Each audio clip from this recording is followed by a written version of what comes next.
maybe. I mean, if you want, I can just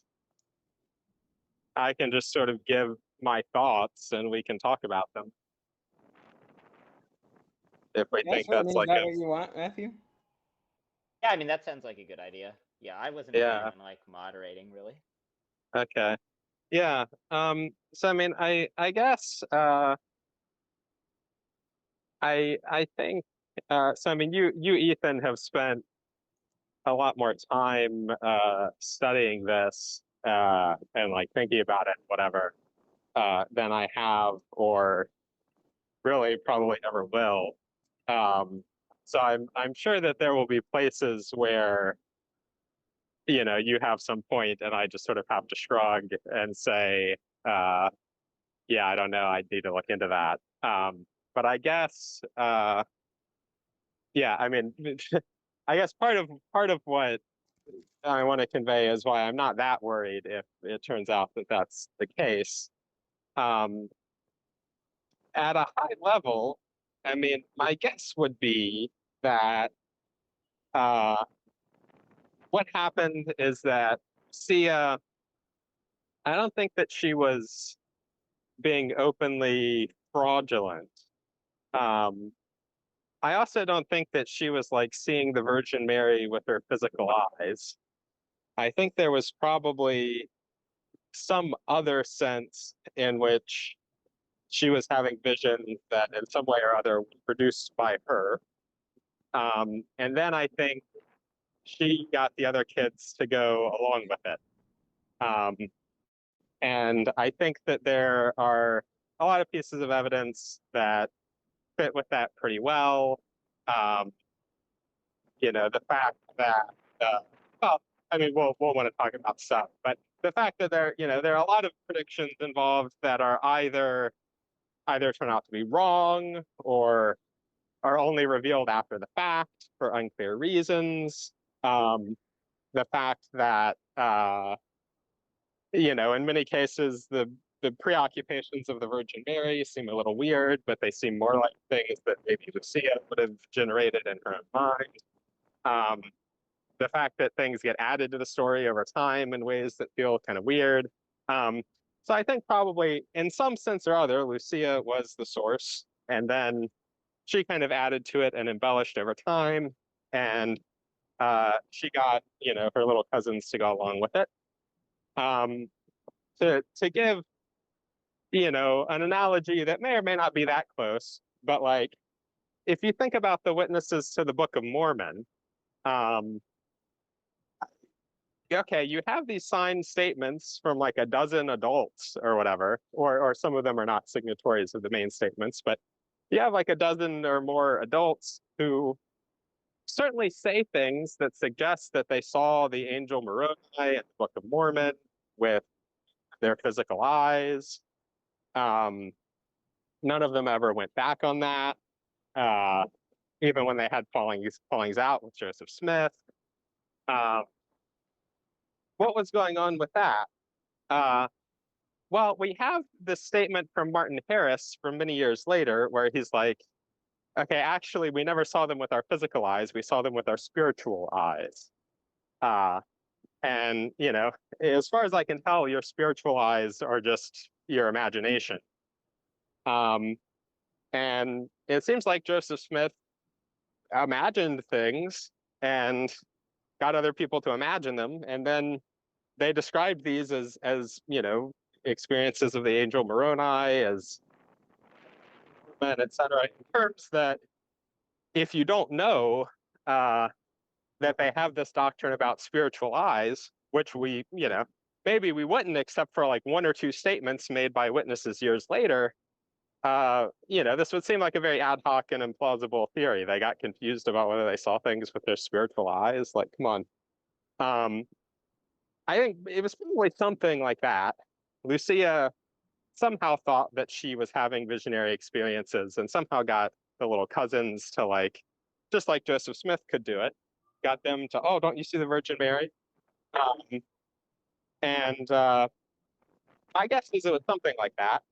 And then later on, she added on elements. I think the stuff about I think all this stuff about the secrets and the contents of the secrets and Russia and whatever, I don't think there was anything about that in 1917. I think that was added later. And then, the big argument against that view is like, well, she said that something was going to happen on October 13th, and then something really crazy did happen. And that's impressive. Now, she did also say something else was going to happen on October 13th, the end of the war, and that didn't happen. And Ethan, I know, has a story about that, and we'll want to talk about that. It's also weird that the thing that happened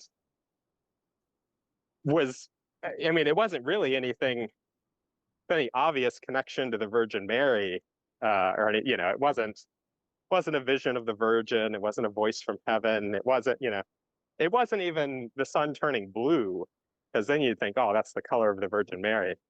So it's like a little weird that Mary decides to vindicate her with this kind of odd, random sun miracle. But my guess there is that,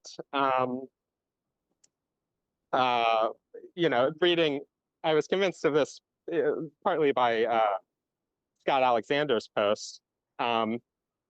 It seems like it's probably just the case that sometimes when people look at the sun for a long time under the right weather conditions, they start to see things that are very sun miracle-like. And that's my guess, is that that's probably what happened. And there's some amount of improbability and like, okay, well, so the weather conditions were right. Lucia did get everybody to look at the right time, etc. But at the same time, there's also some selection effect where, there have been lots of prophets and visionaries who made predictions and they didn't come out to be true. And, we're only talking about this one because something did happen. And, I think when you look at like, well, the fact that people that people in r/sun gazer can achieve this, or the fact that there are similar phenomena in like clearly heretical Marian apparitions, so this sort of suggests that it's probably more likely to be some natural phenomenon. At the same time, it's weird that Mary would choose to vindicate herself with this sort of irrelevant natural phenomenon, the irrelevant sun dancing around thing that matches natural phenomena, at least pretty closely. And so that's roughly my guess about what happened. Lucia had some kind of visionary mindset. Somehow or other, she was the source of the visions. She, to some extent was impressive, but to some extent it was a self-fulfilling prophecy, because her making the prophecy was why everybody was looking at the sun at that time. And there are kind of independent reasons to think, yeah, sometimes this just happens when everybody looks at the sun under the right circumstances. I also think, because to me there's evidence of embellishment, adding things, adding weird elements, etc. I think there are like reasonably. I think there's a pretty good question about whether even if Lucia was being appeared to by the Virgin Mary, there's a question about how much we can actually trust her reports about what was said.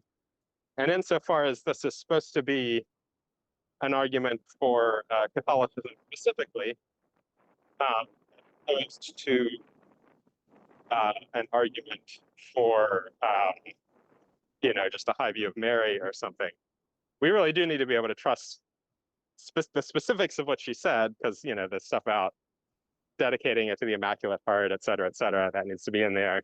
And I don't think that was in there. So even if it turned out that this was some sort of supernatural event, some sort of visitation, I'm not so convinced that. I mean, obviously it would be evidence for Catholicism, but I'm not so convinced that it vindicates Catholicism strongly over just other views on which you have a high Mariology. That's basically what I think. Okay, so I mean, I think obviously there's a lot there. To break it down, first we can start with, it sounds like what your theory of the 6 apparitions is, which is basically something tantamount to fraud by Lucia, where No, I don't think it was fraud. I think I said I don't think. I think she probably. I think there's also a good chance that he clearly did engage in fraud to some extent. He may have also believed that he was really having revelations in some way. who? I think Joseph Smith. Oh yeah, I mean, I think he's a liar. Yeah, he was a liar, but I think he also. I mean, I think that most of the Oh, yeah, I think he was historians who study this demon-possessed. think well, maybe he was, but I think he probably did think that he was genuinely a prophet, even Yeah, though he I mean, I also don't want he to also get too engaged much. in fraud. I mean, I don't want to get too much into Yeah, debating the specifics of the Mormon case, but because I do think we have enough here to work with where yeah. but what I'll say But no, is I don't don't understand exactly how Lucia notice for 4 of the 6 apparitions, they're happening in front of very large crowds of people where we then have yeah. transcripts from those people, statements that from those people where we can then cross-check what she reported in the interrogations afterwards with her half of the dialogue that was heard by the people watching the apparitions. So we basically are we can be very like confident in she enacted in real time and then remembered with fidelity the conversation that she had, right? So there's definitely either she's like LARPing or somehow she's getting like able to have a structured conversation with a natural cadence, and she's also like behaving as if she's being blinded by dazzling light intermittently, like actually perceptually blinded, and so then diverting her gaze, and the other people are sitting there fixating upon the location in space where they're then later going to come describe in specific fine perceptual detail what they saw. Yeah, I guess I just don't. I mean, I think she probably. My guess again, I could be wrong, but my guess is that what was happening was some equivalent of her seeing things with her spiritual eyes. I think she probably thought that she was really interacting with the Virgin Mary. She did add things and change the story later, and whether that was later a confabulation or conscious fraud, I mean, how could I know? Well, what are the examples of But that you think? the story changing. Well, Yeah. um, so as far as I know, there was no mention originally of the secrets. Maybe No, I'm wrong that's about not that, true. but So the existence of the secrets was announced in immediately after the July 13th apparition. okay. So the secrets were there. Nothing about the content of the secrets is known because, of course, so actually, they're secret, right? so the thing that we actually do have, basically, so the secrets, the content of the secrets is withheld during the year of 1917. And they refuse to disclose them even when they're kidnapped by the local administrator and he threatens to kill them unless they tell him the secrets. They refuse to answer. Yeah. So kind of heroic virtue. But anyways, Yeah. the thing that then happens is basically at least, and I'm not going to go through the full critical history, but at least by 1927, we know the secrets were written down and had been shown to at least 5 independent people. And do these people? Who are these people? Do we have? Yeah, so we know the specific Do we names have of the their? people. Yeah. Do we So have their confirmation? So I mean, here's my guess. My guess is that originally, um, because Lucia was a kid, she wasn't that worried about Russia. Russia was not communist yet. So even if she was worried about communists, maybe she wouldn't have been worried about Russia. Later on, in the 20s, she does start talking about Russia and talking about the need to consecrate Russia to the Immaculate Heart of Mary and so forth. To me, if she knew that preventing World War II was contingent upon this, like if somebody had told, if God had told, if the Virgin Mary had told me, unless Russia's converted to the Sacred Heart of Mary, is dedicated, is consecrated, then Well, I have important context there if you war, want. yeah, Which okay. is, Well, it. in Oh yeah, go on. 1937, okay, so right before the outbreak of war, the Bishop of Liera, so the ordinary for Lucia's diocese, the Bishop of Liera wrote a letter to Pope Pius XI saying Lucia asked for the consecration of Russia to the Immaculate Heart and that war was imminent. Yeah, but I mean that war was imminent by 1937 was not that surprising. No, but I'm just saying, I mean, given that there's a yeah. conditional So there was some mention. Okay, so there was some mention of war before the war happened. Well, right, and what I'm saying there is actually I can get more references, generic references to war, like for instance from Jacinta's deathbed in 1920. But the things that I actually, so that the content of the secrets included prophecy of war.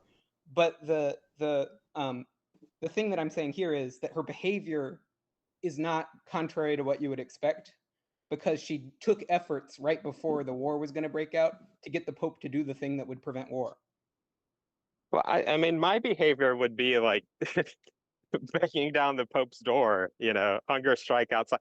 I mean, she finds out in the 20s that it's time to start telling people about the need to consecrate Russia to the Sacred Heart. And then the bishop sends a letter to the Pope in 1937. Well, yeah, the 1937 letter. So there's basically, I mean, there's earlier references. It's 1927 is when she receives the permission of heaven to reveal the first two parts of the secret. And yeah, and she's the only person who knows that this is necessary to prevent World War II. I think if God had told me the Pope needs to do this specific act to prevent World War III, and I know this, and then God comes along and God has done a huge miracle in the sky to vindicate me, and then comes along and says, "All right, it's time to tell people." I would be like every day freaking out, trying to get the Pope to do this. Because I know what he doesn't, like what the stakes are. We know she at least believed it by 1937, and that she didn't do the thing you're saying you would do.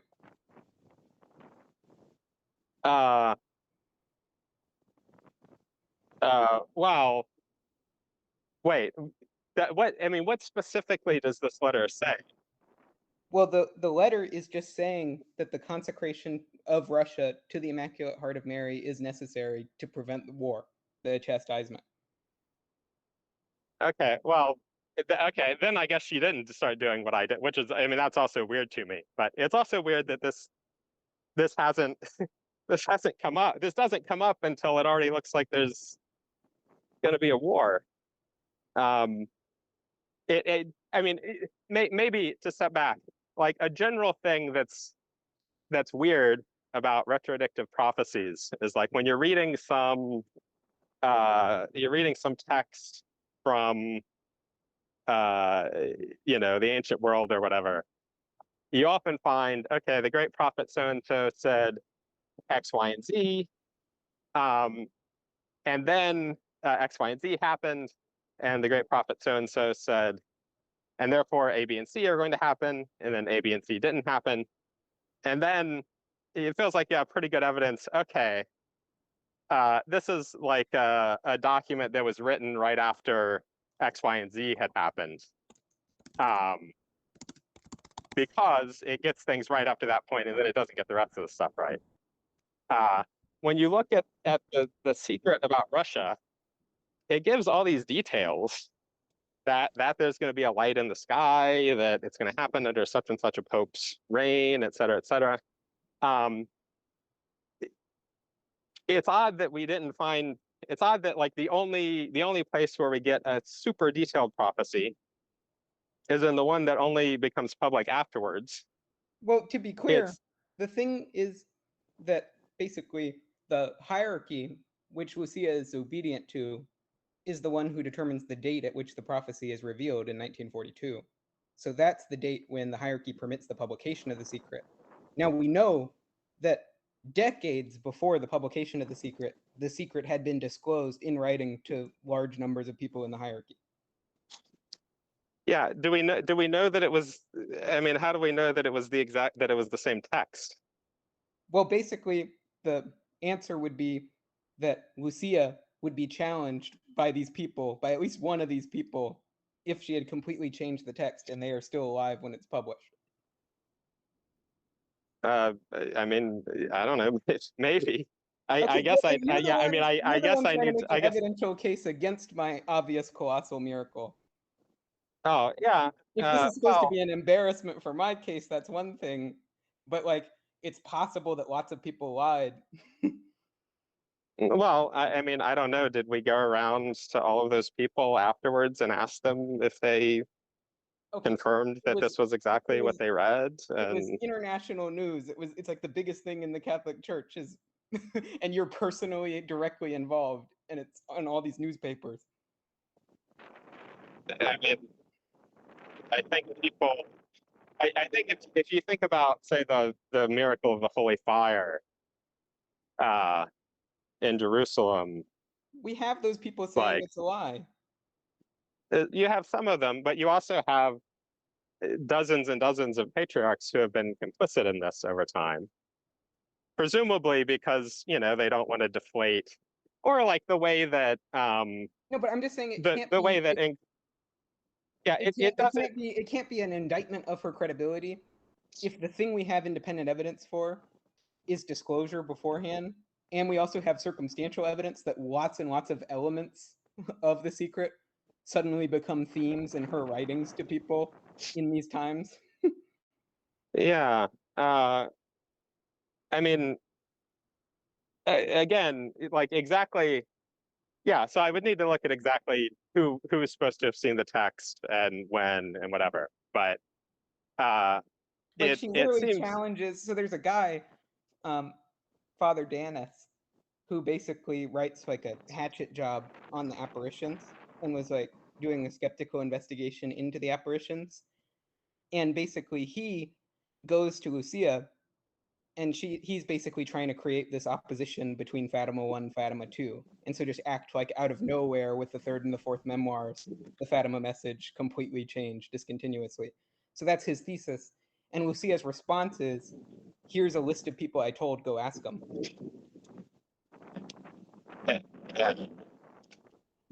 What do we have his confirmation that he asked them and they confirmed it, or are we just assuming he would have asked them and found out and told people if? Oh, well, there's separate arguments for, besides this guy reporting that he actually followed through on asking those people, for these people tacitly approving the content of the secret. But the point is just that the way she was approaching it was, these people are my vouchers. I mean, these people are the ones who are going to vouch for me, because I basically know that if you go to these people and you ask, which he had every reason to expect him to do, they're not going to be like, yeah, she's a liar. Yeah. I mean, do you not, I mean, do you see why it's odd to me that we get like a pretty detailed prediction of events up to the point where it becomes public? And then we don't get super specific predictions of anything further. We didn't get like when the war is going to end. We didn't get any of that stuff. And to the extent that there are further predictions, now this will open up a different thing, but I mean, to the extent that there are further predictions, it doesn't seem like they're correct. Well, that's another thing, There's which is those 2 points seem to be in contradiction. So either we're retrodicting, right? Yeah. And then we get to just fit the prophecy to the facts, or we're mispredicting, in which case that's pretty good evidence we didn't make it up as a retrodiction. Oh, no, I think she retrodicted the things that had happened and then inaccurately predicted Wait, what is the further thing she things, probably. retrodicted that happened? Well, I mean, the war happened. But she didn't retrodict And- that. Okay, so here's an Oh, example. well, I Like, mean, if we take, the like basically here, let me give an example, which actually kind of fits with also how a lot of Old Testament prophecy works. But here's how it works, which is I think actually like a fingerprint of authenticity, even though it initially looks like a disconfirmation. So I think the same thing can actually be true for the end of the war prophecy on October 13th, which we'll circle back to. But Yeah. this prophecy is the war will basically, the beginnings of the war will happen under the pontificate of Pius XI. And obviously, World War II wasn't formally declared until Pius XI was dead. It was formally declared under the pontificate of his successor. And so basically, if you were gonna retrodict the war when you were formulating the prophecy in writing, you wouldn't have made it to where the way you interpreted the beginning of war was ambiguous in this way, where you actually were counting the beginning of the war as the remilitarization of the Rhineland, which is technically a fulfillment, Yeah.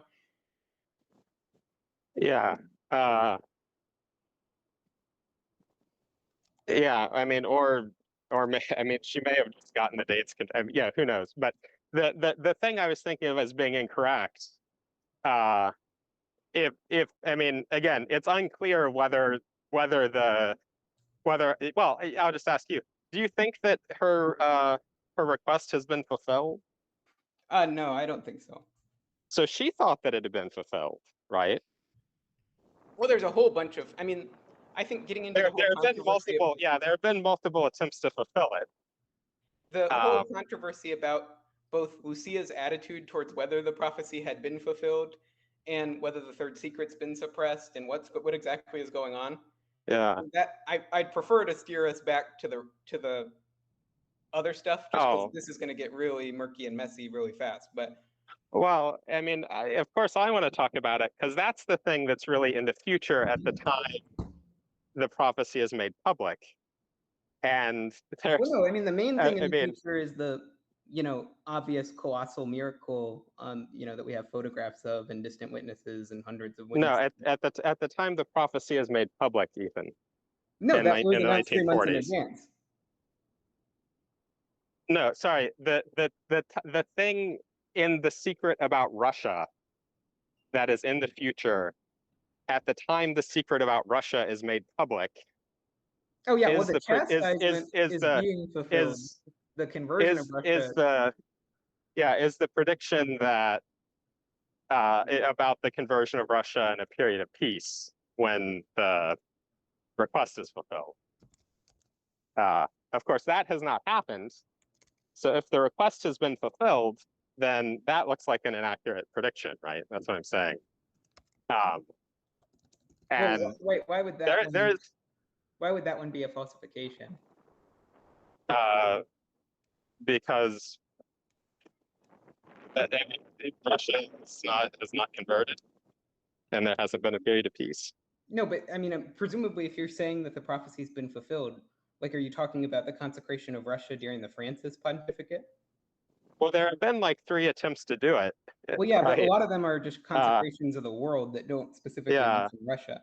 Yeah, like, that's way too ambiguous to falsify the. Yeah, so it gets a little bit. I mean, it's a little tragicomic if the Virgin Mary wants a particular formula said, and Lucia cannot determine whether that formula has been said, and the Pope cannot determine. There have been attempts done with the intention of fulfilling the request to fulfill this, and it hasn't been fulfilled. Yeah, I mean, obviously, what you should say is, okay, the request hasn't been fulfilled. It's just an odd. I mean, why hasn't Mary tried to clear it up or like make sure that Lucia knows the exact Mary really wants to convert Russia and bring about a period of peace, but like, no, you have to only say Russia during the consecration. And otherwise all these millions of people have to keep getting killed. Like, why? I mean, it feels very weird, and it Okay, feels well, a bit like a there's way that we avoid being able to falsify it, because like well, I we don't can think always, so. I mean, I just think the thing that we need to talk about in connection with this. So obviously, if you're asking for a consecration of something, the whole point is that it's supposed to be particular to that thing. So if I ask you to pray for me, and then you go home and pray for humanity, and you're like, well, that includes all the people that made specific prayer requests to me, that obviously is defective with respect to the intention of my petition. You know, if the entire point is to single something out in particular, to treat it as different, you know, like you're yeah. like a consecration is a setting aside of something for a special purpose. Well, I mean, Francis said, I mean, he didn't specifically say Russia, right?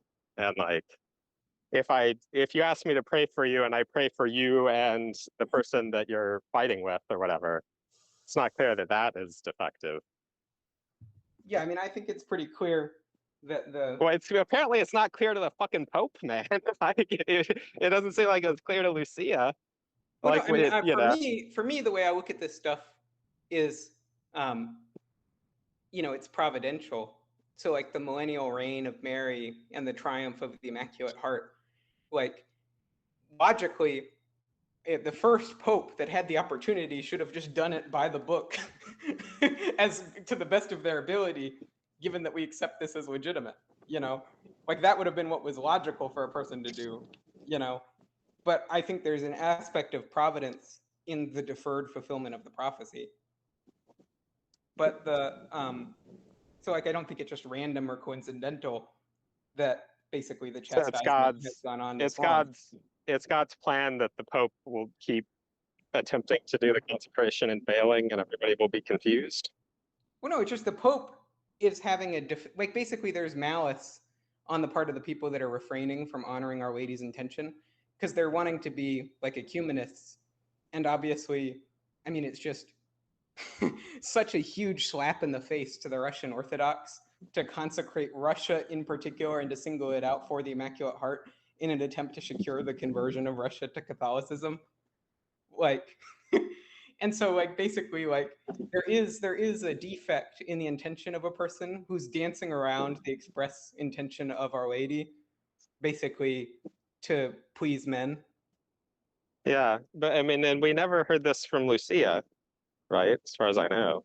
Well, yeah, she did condemn as defective the consecration of the world. Yeah, but the later one, the one John Paul did. I think she was dead during the Francis pontificate. No, but the one John Paul did. Well, that one also was another big problem. But I want to go back to talking. It feels like it. Okay, yeah, we can go back. I'll drop this. It feels like if Mary needs an extremely specific thing to be said to bring about world peace and the conversion of Russia, one would hope that it would be conveyed clearly enough that at least Lucia would know and would be able to say, like, no, you need to say this specific thing. John Paul's didn't work, blah, blah, blah. And like, it would be super clear. And then we would have, then we would be able to tell whether the thing has happened and whether the future part of the prophecy came true. Well, I mean, I think there's an aspect of like, I mean, first is I think, or just if there had been, you know, some other. I mean, if there had been just something else about the course of the war, which side will win? The principle that you're applying here overextends, but and I think we can just use it to refute Christianity because we can pose a whole bunch of these questions for basically every conditional prophecy in the Bible, and you know, in the manner in which God has chosen to fulfill prophecy, you know, in the person of Christ and throughout history. But just there is an aspect where it's like God's will is inscrutable, and oftentimes he comes and he makes conditional prophecies mainly as a symbolic act because there's going to be some kind of signification from, you know, the from the thing that people are then chastised or rewarded for doing. So it's not that Yeah. the thing's actually instrumentally necessary, but it's just there's some kind of like symbolic aspect to the petition that is God is using to convey some message, you know, and there's an element of just like God is mysterious and inscrutable, you know. Yeah. Sorry, can I say just one more thing that's weird to me about the Russia secret? Well, I'll drop that point. It's also it's odd that the secret focuses completely on Russia, as like the cause of the war and blah blah blah, and not at all on like the Axis powers or anything.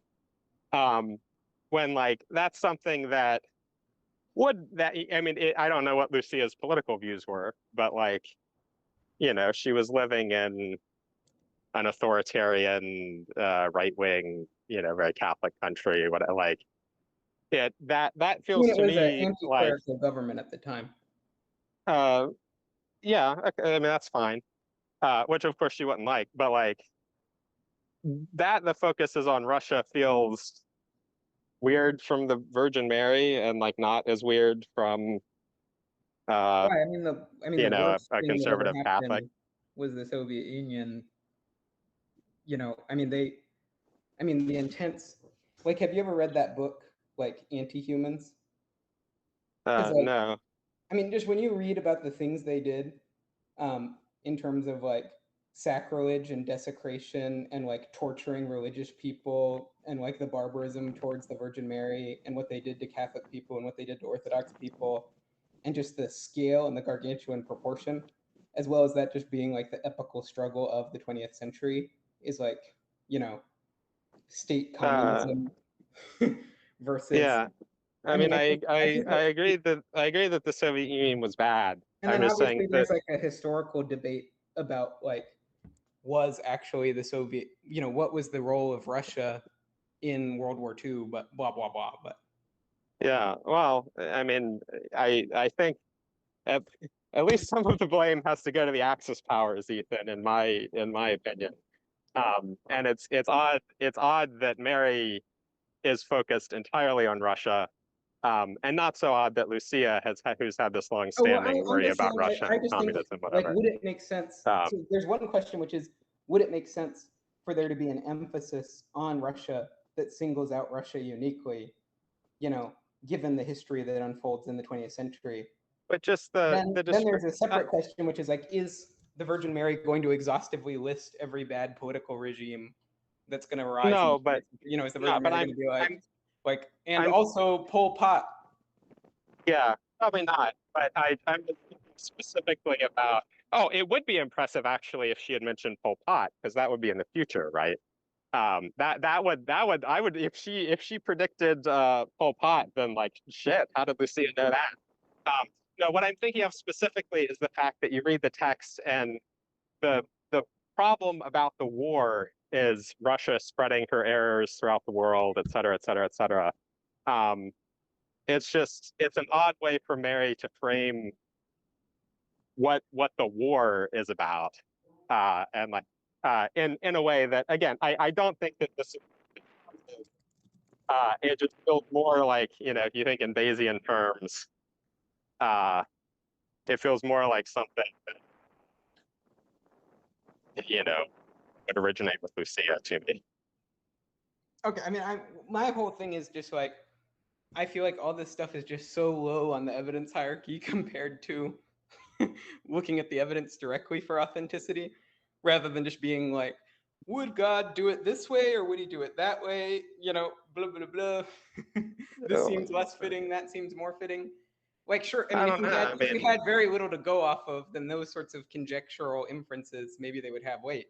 You know, Yeah. When my evidence is, you know, I think I have photographic proof that there was like a localized emitter that spontaneously formed 3 kilometers south of the Kova, you know, date, time, location, Yeah. in advance.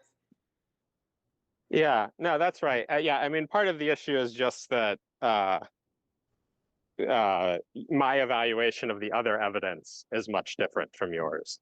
Right, but that's but what I think so is fundamentally the problem is basically we should first establish whether all the direct evidence for authenticity is overwhelming or whether it's just sort of like, okay, maybe you have a preponderance, but it's very slight, and now we need to start doing conjectural stuff, to break the tie. Yeah. Should we talk? I guess as long as we're on the prophecy thing, should we talk about the war ending?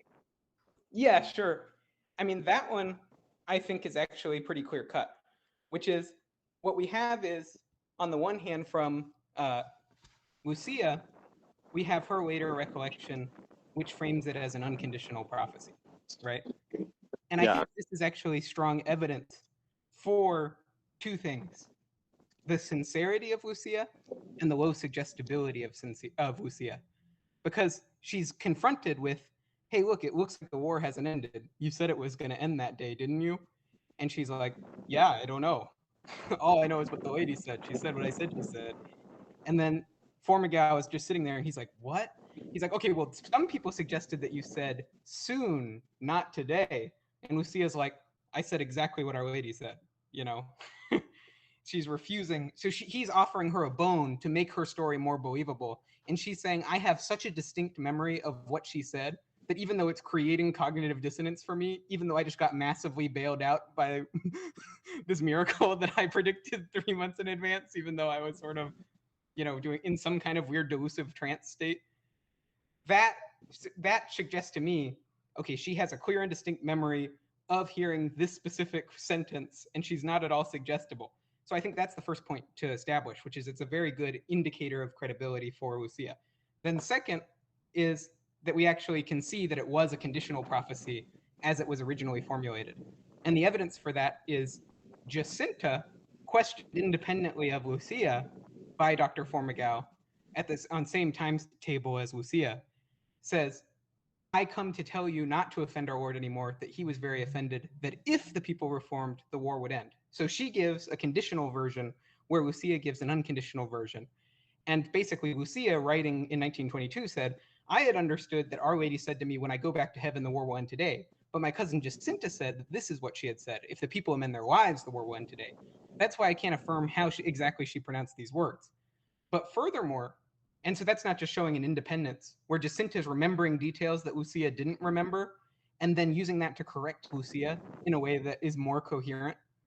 So showing Jacinta having an independent recollection. But this is the key clincher. Dr. Formigal asks Lucia, didn't she say the apparition would end as soon as she reached heaven? Lucia said, I don't remember whether she said that it would end as soon as she reached heaven. So although the thing that she was super confident about was the clause, the war ends today, rather than the war ends soon, she couldn't remember the immediate context.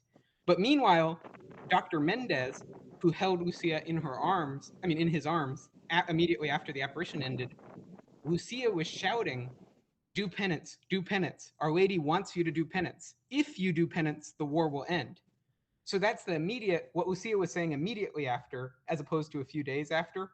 So basically, the coherent interpretation that we're getting is she had heard it originally in a conditional form. She repeated it in a conditional form after the apparition. Jacinta remembered it in a conditional form, but Lucia basically misremembered it into an unconditional form when she forgot the immediate context. Yeah. So I mean, as far as I know, that may all be right. And I agree. I mean, I agree that she was not making it up in the sense of being a fraud, and presumably wasn't suggestible because she didn't give up under interrogation, whatever. It seems to me there are like two concerns. One is that it also does suggest that she can make pretty bad mistakes about what she was told. Like the patient is going to recover, and the patient is going to recover if they stop smoking. Those are like not at all the same. And if you were the doctor and you told the nurse to convey that message, the patient will recover if they stop smoking, and the nurse thinks that the patient will recover. I mean, that's totally different, right? So like it's some hit again, not dispositive, but it's some hit against just her reliability in conveying messages, assuming that she really was getting them from Mary. And then the Well, second I thing think is it actually just, shows you that there's a good relationship between her confidence and her accuracy, which is the thing she clarifies in the same interrogations with Dr. Formigal, is she clarifies that the thing she's sure about is that Our Lady said the war will end today, but she doesn't remember the surrounding context, right? And she clarifies that in response to a different question about the timetable for the war ending. But meanwhile, she's emphatic about the phrasing of today, which is the element she shares in common with Jacinta. So what I yeah. think we're actually getting from her is honesty about what she's forgotten that correlates with her coherence with her co-witnesses. Yeah, I mean, the other thing I was going to say, and I mean, this is some, maybe you'll just not find this. I mean, I don't I don't think the conditional prophecy is true. I don't think that if those people had done penance, the war would have ended. Like, I don't think that's how the world works. The war was not close to ending. I don't think that a bunch of people saying the rosary in Portugal or whatever would have triggered a drastic divine intervention that would have made the war end then. Okay, but that just seems to Like, beg the question of authenticity, because obviously, like the omnipotence of God could end the war, and so if God promised, he could, he but would. it's not. But it's not the way that God works. Well, I mean, I mean, so when has that ever happened?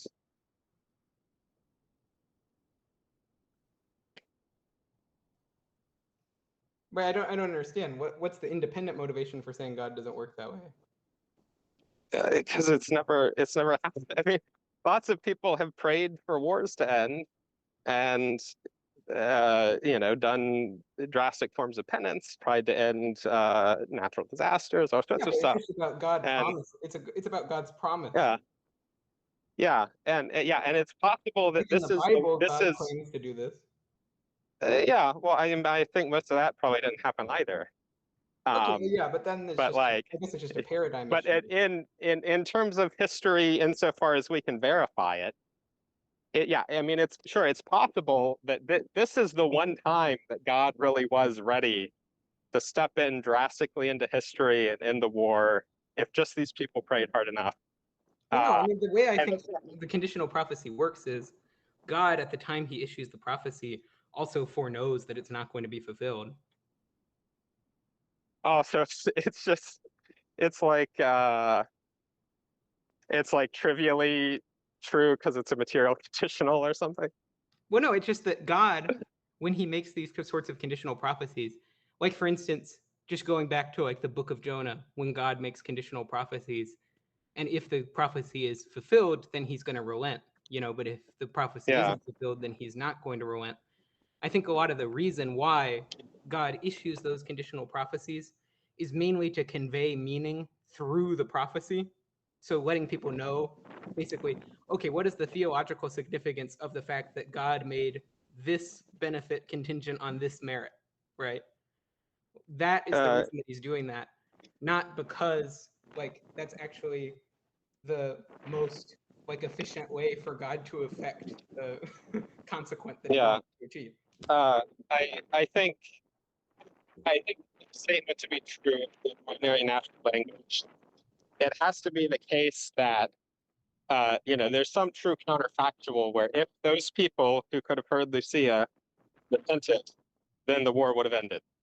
Well, no, I do. I mean, I do also think God had the and- sincere intention that if the people did the thing, he Yeah. would do what he promised. And Just he foreknew they weren't going to. it seems like God does not have that sincere intention as a general rule. That's not how wars end, even though people pray really hard for them. Okay, And that makes me, I believe in divine providence, so I think most wars, God plays a role in most wars, beginning and ending. But we don't have examples of a war. A bunch of people go pray in Portugal, and then a war a long ways away abruptly ends when I mean, I don't think there were even peace talks going on or anything. Something fantastic would have to happen for the war to end right then. That would presumably require God doing something drastic. I mean, I don't know. And it just doesn't seem to me like the world works like that. Again, this is a broader world. I don't expect you to be convinced by this necessarily, but I think there's Yeah, some I mean, I think this is just. there's some inductive argument for this just not being a true conditional, and Yeah, I it's mean, just sort of I don't convenient that it really, turns out to be conditional. I don't really buy into that. But the thing that's like going back, what I want to get at are basically the things that we need are 3 people to repeatedly, simultaneously, predictably enter into delusive trances where they can't tell the difference between imagination and perception, and then to like coordinate with each other so that they can converge on lots of specific details in questioning after the fact, right? And then we need them to embellish this prediction of basically vindicatory miracle is going to happen at this time, place, date, you know, and then on that date, we can get into the evidence for the authenticity of the miracle of the sun. So I already think the probability of that starts out like minuscule. Because I mean, it just that's not how confabulation works. Yeah, I don't agree that that's what we need. I don't think that they were all in delusive trances. I think probably they were in something similar to whatever the Book of Mormon witnesses were in, which is some way of like thinking that you're seeing things when you're really just imagining them, which can happen in religious contexts to large groups of adults, and probably also could happen to like a visionary child and 2 suggestible little cousins. So to be clear, the Book of Mormon witnesses are people where we can't verify what they saw, you know, what their behavior was during this event. And it seems like it's like an isolated event where it's just an agreement. I mean, we have their testimonies about what they saw, and in some cases they were in groups. No, but that's what I'm saying is that with the Fatima seers, we can verify their behavior during the event and immediately afterwards. Yeah, but I mean, what about their behavior is not something that could have been. Well, so let's just take an example.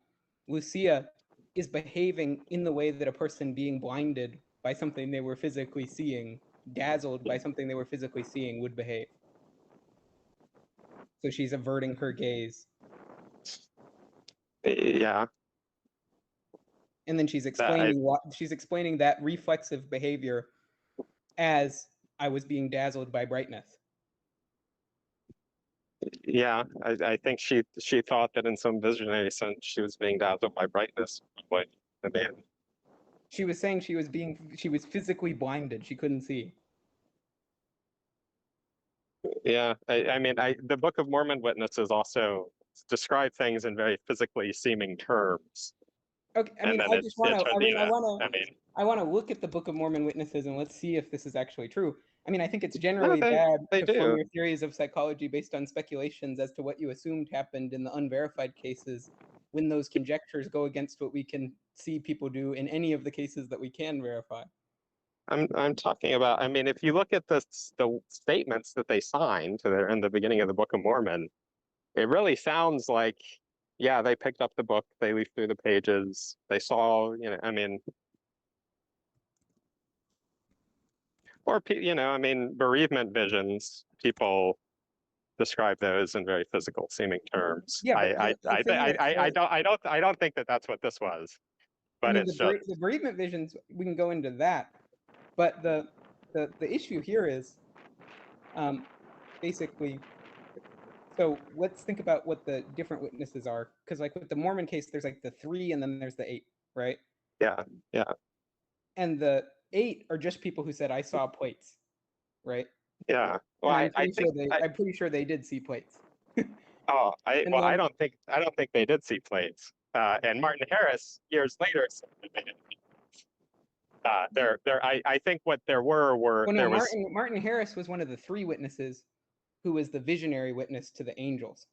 Yeah, but he also said later on that he yeah, I think you might be right that he's not one of the 8 who signed it.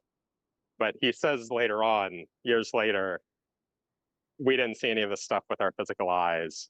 I didn't, nobody else did. This was with our spiritual eyes. I think Yeah, Joseph but Smith, there's a he had distinction some, between. So there's the three witnesses who, to me, yeah, easily could be liars, easily could be retrospective memory effects, easily could be a million different things, easily could have been mystical from the beginning, right? And we just don't have at all an evidence comparable to what we have for the seers to authenticate what their behavior was when they supposedly had this experience. but Ethan, if I was standing there and like one of them covered his eyes and said, "Oh, it's blinding," I wouldn't think, "Oh, he must really be seeing the angel Moroni." Well, if you saw the guy and he was behaving as if he was seeing something, right? Then Yeah. it starts to raise for me these probabilities. I mean, these possibilities. So Well, one is the I guy think is he a was. I'm liar, sure. I mean, which seems very possible for the Mormon people because a lot of them are liars. Then yeah, second is, and the three could easily be liars. Like there's a ton of consistency issues with those guys. But the so one is the guy's a liar. And I can talk about why I don't think that's plausible for the Fatima seers. The second thing is the guy is a nut job, so he's psychologically unbalanced, right? Or he's actually having some kind of weird hallucinatory experience where he's behaving in a way I wouldn't expect people to behave during hallucinations, and I would be kind of surprised. Or three, which is definitely a distinct possibility on my worldview, they saw something and it was diabolical. yeah. I mean, I guess I think we have pretty clear evidence of what happened, which is that they thought that they could see things with their spiritual eyes. That's what Martin Harris says. Um, that also makes sense of, I mean, if Joseph Smith really had plates, why were some people not allowed to see them? Why did they disappear at the end? Seems like he had things that couldn't pass visual inspection, and that's why we have these reports of him keeping them under a cloth. It's also their reports of the plates don't match up, which fits better with these being visionary experiences of some sort. I know. I mean, I guess you don't want to get derailed too much on this, but like, it seems to me that they probably were genuine. I mean, it was kind of a lot of people to be in on a conspiracy, none of whom ever renounced it, even though some of them had fallings out with Joseph Smith. And just in visionary religious context, Well, no, people but can the thing that actually conflate happened, these things in weird ways. like to be clear, it's just not analogous evidence at all, because it's just like for instance, the statement that was originally composed was drafted by Joseph Smith, and he's pressuring everybody to sign it. Yeah, that's So true. the language was not the language that the witnesses volunteered. It was the language that Joseph Smith is socially pressuring them to adopt. Yeah, but also, I mean, there was nobody else there at the first vision. Right? They didn't get interrogated until much later.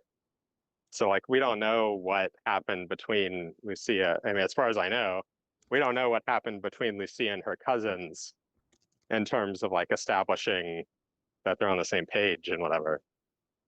Well, we have a pretty good idea because the thing that we can see, so there's a few things we can do to check for independence between the accounts. But one thing that I think is pretty good to mention is that we know that on these 6 occasions, these people are standing there, and either there's a total disparity between what they're perceiving and then what they're reporting immediately afterwards to people about what they perceived, or they're lying, or they're delusional. Those are the options. So either you're seeing an extremely beautiful, radiant woman standing at a specific location in physical space, and then you're reacting behaviorally to that as if you were physically perceiving it. And a bunch of people are independently attesting that that's happening. And Yeah, then you're having real-time dialogue that's sort of complex and coherent. And you're having that, and you're doing a cadence that is natural for conversation. yeah. I mean, I think I think they were having some sort of imaginary experience that they took to be like a real visionary experience. It doesn't seem that weird to me that you might then react in ways that were appropriate. I mean, if the argument is like, well, how could Lucia have it's also, I mean, didn't like one of the kids couldn't see her and they didn't always agree about what she was they wearing? all could see her. The problem was that Or one, Francisco couldn't hear. yeah, one of them, I mean, why couldn't he hear? Well, That's odd. There's a few things. I mean, odd doesn't mean didn't happen when the entire point is it's a miracle, you know. But Yeah, it the just odd, it fits, but it fits better with there's something funny going on, you know. no, because it's actually bad news, I think, for the other theories, which might have been the reason why it happened, which is that when you actually have the modal asymmetry between the kids, then first is that is a very unlikely asymmetry to enforce with suggestion. Okay, so for Francisco to be saying that he's seeing it, but then in this self-effacing way that he's never hearing it, even though these other people are hearing it, and then for him to keep reiterating that and then describing in detail what he saw, right?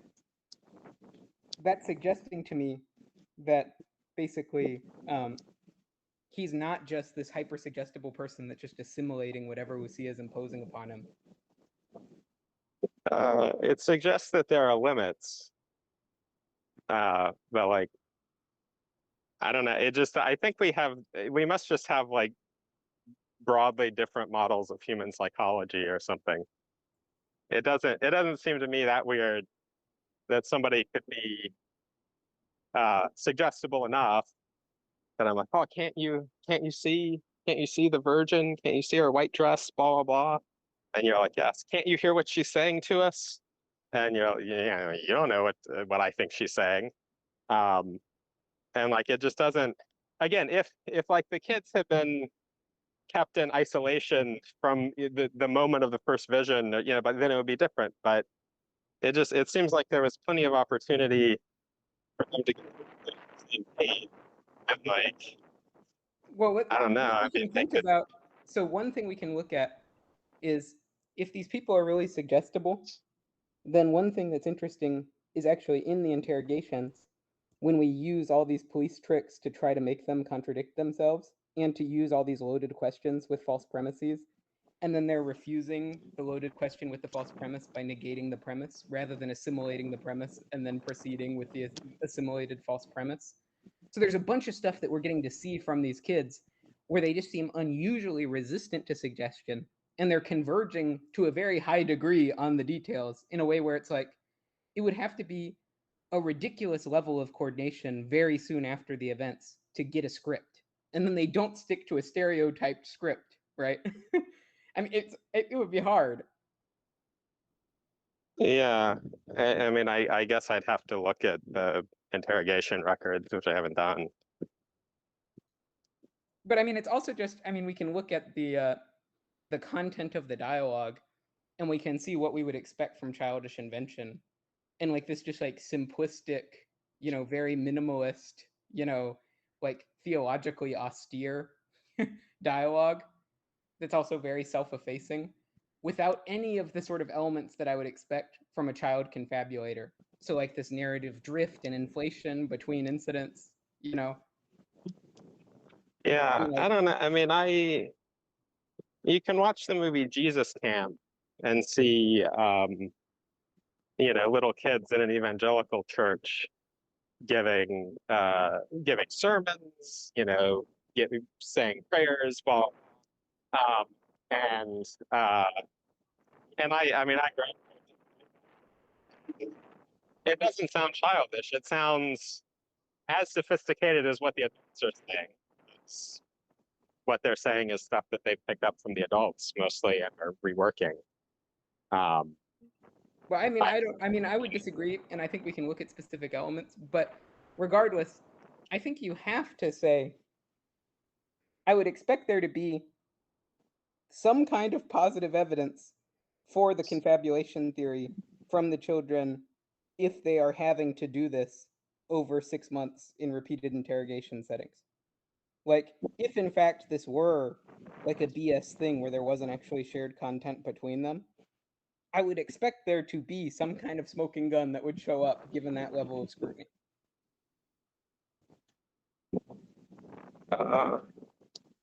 Yeah, I don't know. I mean, there are places where they do disagree.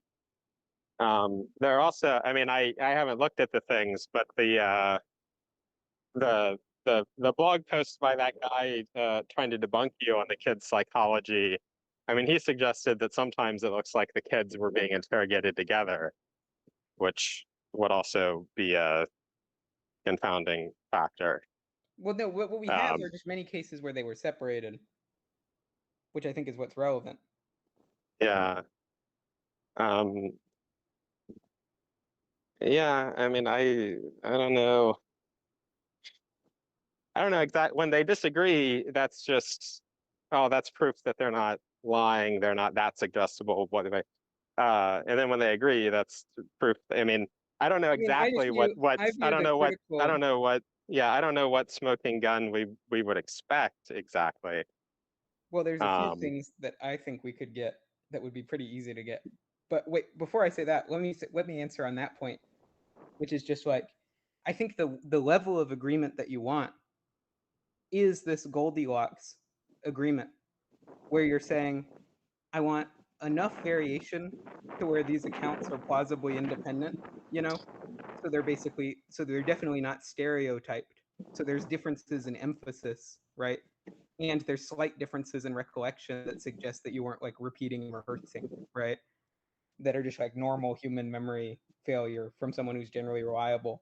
But also, for the most part, substantial agreement about all the particulars.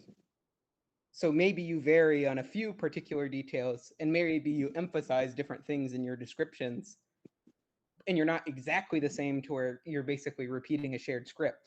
But I'm simultaneously getting evidence for general reliability, convergence, and independence. And so that is kind of like a Goldilocks zone that we're looking for. Yeah, I mean, we'd have to, because that's sort of this holistic judgment, we would have to, I guess, go through exactly what the nature of the documentary evidence is and blah, blah, blah, which I admit that I haven't done, and realistically, Sure. I'm probably not going to do. But I think it's also a I mean, I would like to see basically comparable examples of the types of imagination, perception, confusions happening that we're claiming are happening in this case. Because I just think that is extremely, extremely uncommon, where the prior for that should be very low.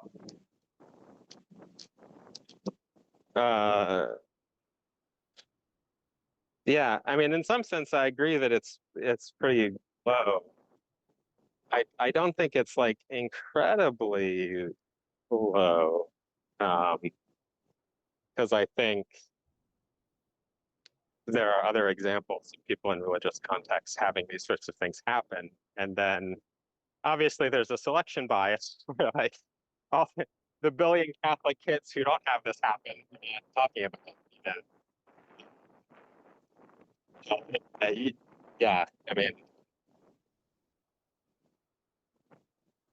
I think the perception, imagination, confusion, as best I can tell, like to the extent that we can gather like observational data about frequencies, it is extremely, extremely rare.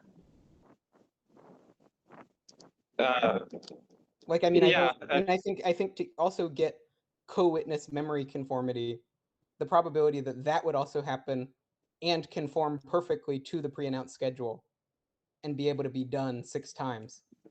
oh, well, I don't think it's weird that it conformed to the schedule, because I think that they were, I think that things were probably being suggested by Lucia, you know. Well, no, but that's I the think point, is when, whatever it is needs to be a voluntary mechanism, because they need to be able to enter into whatever this delusive trance is, basically on yeah, demand. well, it doesn't have to be voluntary. It has to be something that can be, that can happen because you're expecting it to happen. it doesn't have to be voluntary in the sense that you could just at will make it happen, because you have to believe that it's going to happen because of some outside force or whatever. Well, no, because what you're saying is, so first is for it to be expectation driven, basically, if you have an expectation driven effect, either you're going to have a voluntary mechanism and it's just subconscious volition that's basically inducing the effect, but it's something that you can sort of cue on demand, or what it is it's going to be a priming effect to cue you towards an interpretation of an ambiguous stimuli. But you like what doesn't happen is basically like you can have priming that can modulate like forced confabulation. So when I'm literally like I'm driving you to confabulate, so I'm sitting there and I'm being like, "Don't you remember blah blah," you know? But the thing that it really can't do it for is spontaneous confabulation. So basically, I'm just going to send you here, and I'm going to say, basically, you're just going to say on demand, "Okay, I'm expecting to see an apparition. Okay, I'm seeing it," and then you can just do that perfectly reliably on 6 occasions. That's the thing that's not plausible for like involuntary, spontaneous expectancy effect. Yeah, I guess what I'm imagining happening is that you're sort of there is some sort of imagination confusion. I would guess that, I mean, maybe they weren't exactly confusing it with physical perception. Maybe they knew it was special in some way, but I mean, they knew that I guess other people couldn't see her and stuff. So they had to know it was special in some way. They were simulating a perceptual reaction. Yeah, that just seems fine. Again, I wouldn't be moved if the people who saw Moroni simulated a perceptual reaction. I would just think maybe that's just something, I mean, maybe that's natural to do if you're having a visionary experience, even if it's not physical perception, And no, so but there's the question of like, does this in fact happen, which is my claim.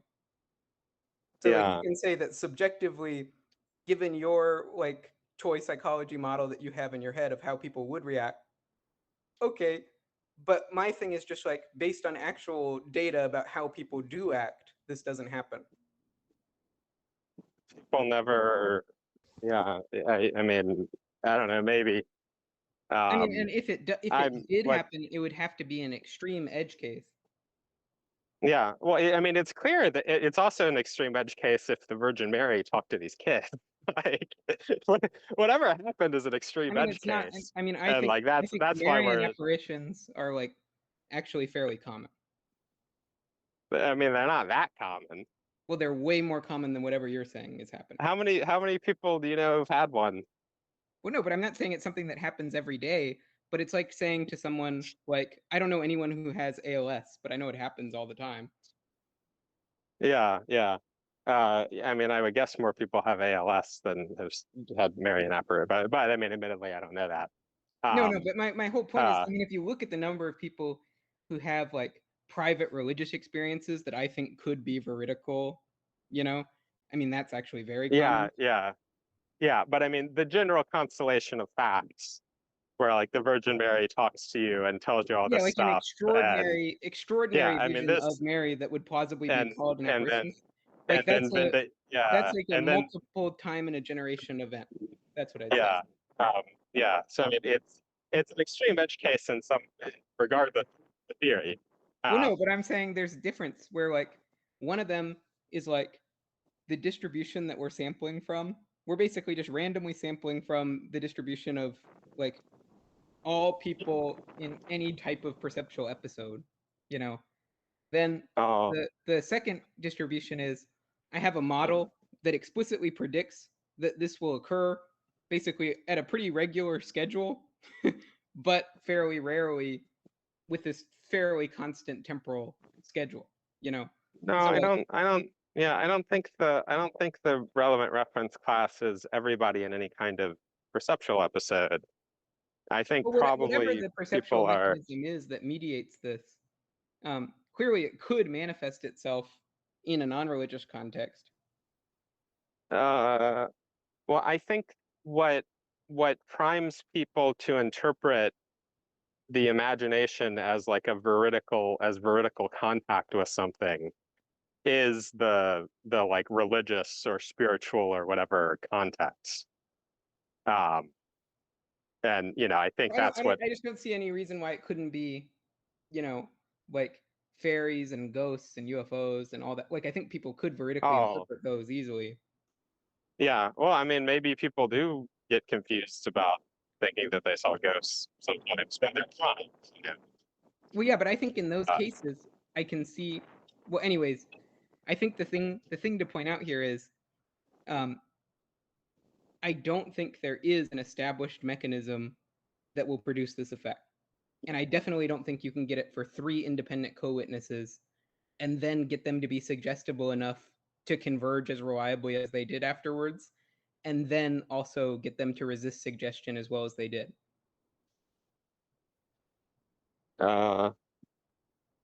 Yeah, I mean, I guess maybe we've just run this into the ground. Yeah, okay. Then we can go to where we can probably because I'm just going to wind up saying the same things I've already said. But yeah, go ahead. So then I guess we can just go to the actual miracle of the sun. So basically, I have like a 4-prong case for the objectivity of the event.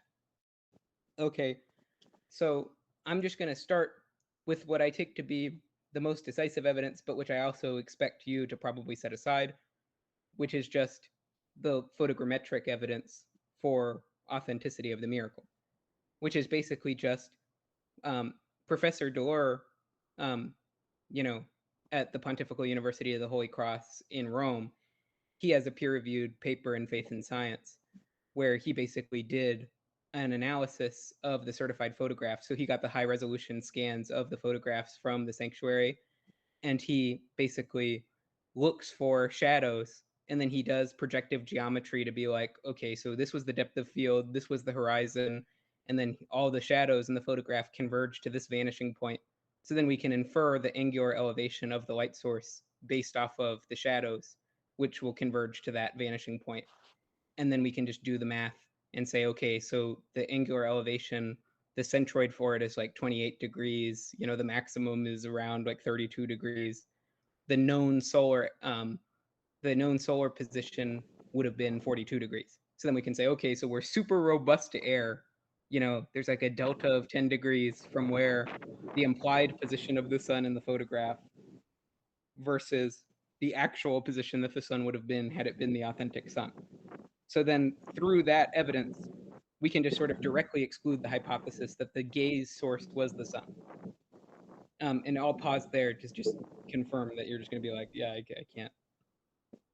Yeah, you're correct that I don't have much to say about that. I guess prima facie, like the Scott Alexander point that there has to be something wrong with this because it seems like way more people should have seen it who were not primed to see it. That sort of seems plausible to me, though I haven't looked into it a lot. Well, basically, but I don't know if you read my response to Scott Alexander, but no, I haven't. I didn't realize you posted it now. Okay, yeah, so I have a full-length response to him, but basically that in that article, I explain that basically I went back and I looked at the 1911 census, and I saw in the 15-kilometer area surrounding where the LSA, so the hypothesized anomalous light source, would have been, in the 15-kilometer radius around that, there would have been about 40,000 people. Okay, a huge fraction of them would have been in areas that basically just had terrible sight lines to the source. So like they just wouldn't have seen it if they had stayed home. Okay, then another huge fraction of the remainder would be actually in physical attendance at the Cova, given that we have a crowd of 100,000 there, and most of it is going to be drawn from the people in the surrounding areas. Then we know that it was basically raining, and there was a localized break in the clouds, which is what created the visibility of the source from the Cova. So then you also have just very poor visibility because of basically cloud obstruction of the source. And then at the 15-kilometer radius, the source is appearing at an elevation that's really low down on the horizon, so like 4 to 8 degrees. So it's just very easily obstructed by stuff like trees. Yeah, but I mean, there are also other miracles of the sun where you have very similar effects, and I guess we also don't have massive numbers of people who aren't primed seeing the thing, right? Well, the thing we have, so I mean, we actually have good distant witness evidence in this case, which I also review in my article because Scott kind of butchers it. So the first thing that happens is basically from the nearby village that had really ideal visibility because they basically had a clean horizon in the Fatima direction, and they were elevated relative to Fatima, so relative to the Fatima plateau.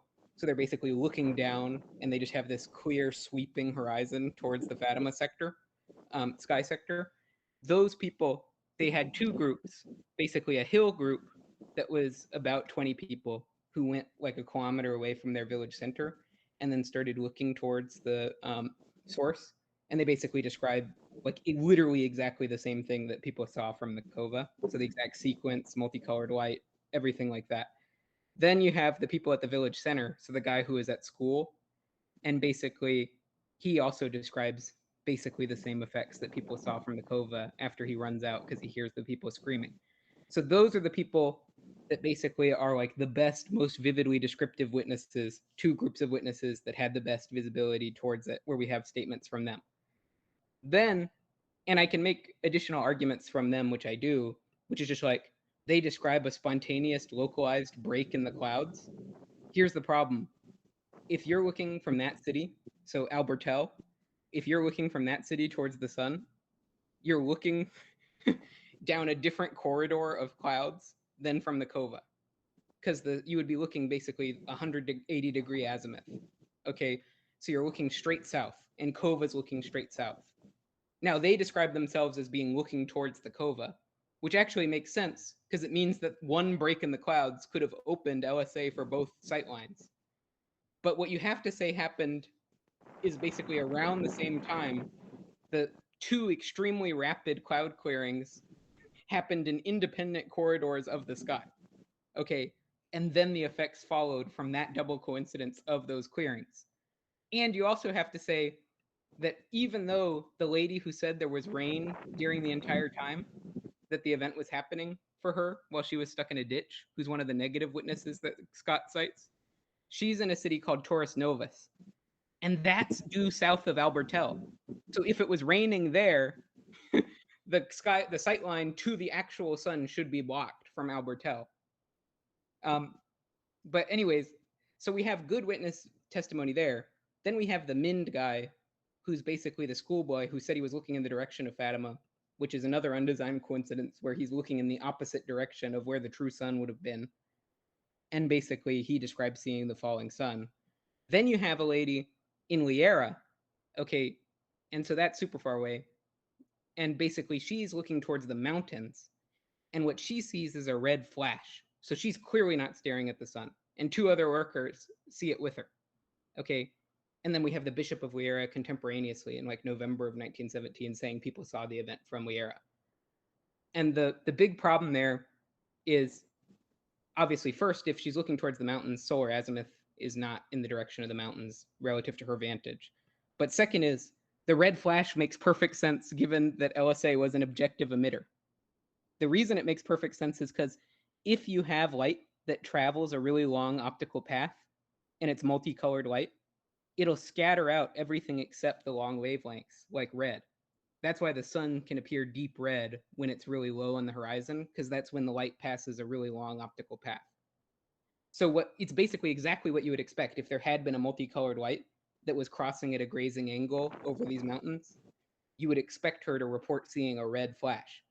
Then you have the poet guy, and I mean, I'm not going to go into it, but basically we can be really confident that we have doubly attested testimony from this poet and his wife, that they both saw it. And then basically, and he's really far away. And then the thing I found, which Scott didn't know about, was basically two witnesses. One was 160 kilometers away. Another was 120 kilometers away on beaches, who saw it. Yeah. So I guess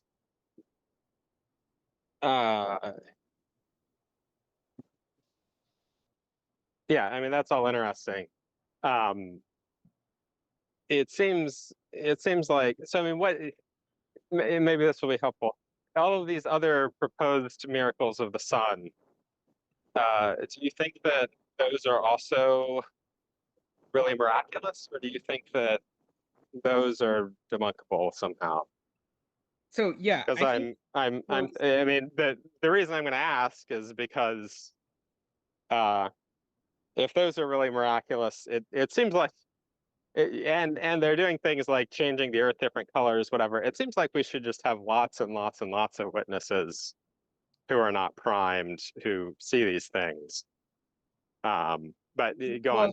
the thing we have basically, so there's two examples that Scott has that I think are like analogous to Fatima in some respect other than just they involve the sun, you know?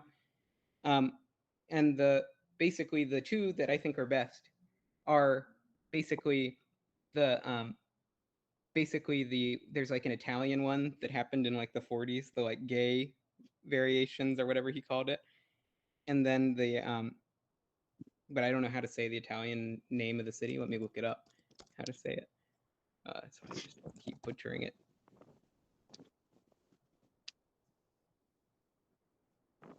Okay, apparently it's a word that means gravel, so I'm just gonna say that. So there's the gravel one, and then there's the Benin City one. So the gravel one, basically, that one you do have distant witnesses. And Scott's gripe is, okay, but you should have seen it at this really big city, not just in this other city that was in this other direction. Because in Scott's opinion, the big city had a better line of sight. Now, I don't actually think it's true that that city would have had a better line of sight. I think it just sensitively depends on details of implementation that we don't have data that constrains. But like, because the problem is, because he's talking about Milan, and basically the problem there is versus the place where we have distant witnesses is Tavernola. But there's lots of ways that where you could create the geometry of the source to where it wouldn't be visible from Milan, but it would be visible from Tavernola, even if it was emitting isotropically. And there's no reason to think it actually was emitting isotropically anyways. That's another unmotivated assumption. But also, like, basically notoriously, the valley that separates the place where the emitter would have been from Milan is like extremely hazy in a way that would have messed with light being, traveling, being transmitted that was really low on the horizon, blah, blah, blah, blah, blah. So that's kind of boring. But like, I think the deeper, more conceptual point is like, there's no reason why the physical implementation has to be exactly the same. And there's no reason why the intended scale of the miracle has to be the same if it's authentic.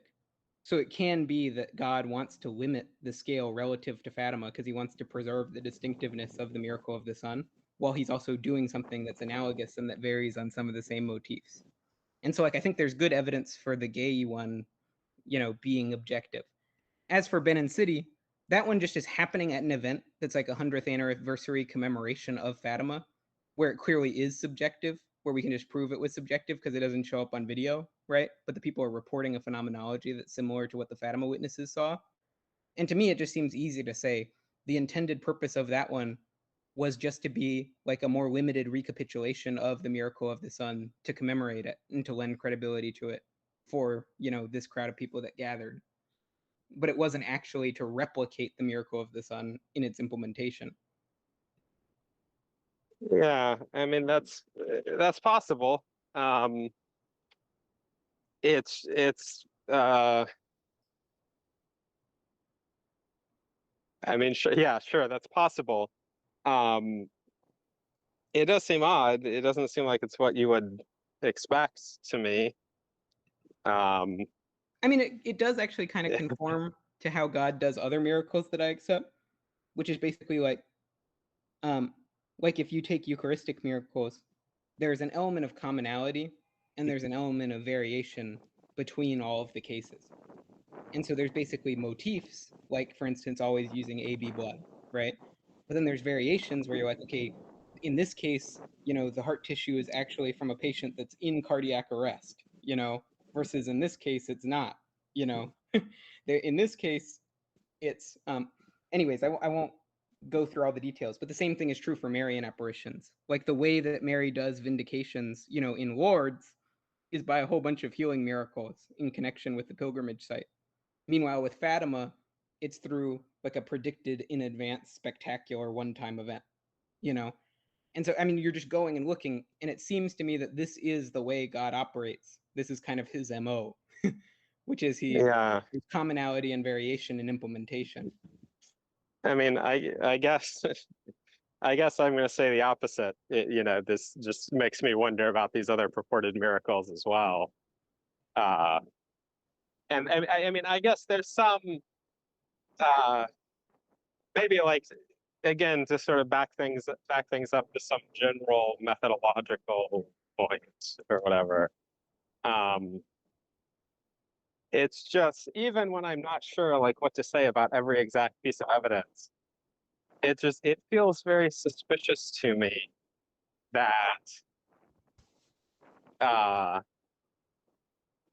the effects are like similar to what people on r/sungazer get. The effects are, there are other cases where okay, so this was maybe a genuine miracle, but it had to be implemented differently because it doesn't fit the evidence here. There are other cases where there are like heretical apparitions and people seem to get similar, and like even if there are slight differences, blah blah blah blah blah. Well, the heretical stuff is kind of not credible. Like the stuff like the Lubbock one, where it's like you have a huge contingent of skeptics that are viewing the event and say they saw nothing. Yeah, but the other people did think they saw something. No, but I'm just saying you have a clear contrast between the evidence sets in the cases where it's like, in this case, you have a whole bunch of strongly motivated skeptic people who then are shocked and impressed, Oh, because the skeptics saw or at least some of the skeptics saw the thing at Fatima, not at Lubbock. Yeah. Yeah, but yeah, I mean, it's still, Mary decides to do using this just totally random natural phenomenon with like nothing to do with it. Yeah, or I mean, not I want to say using this totally random phenomenon that like doesn't have anything to do with anything really.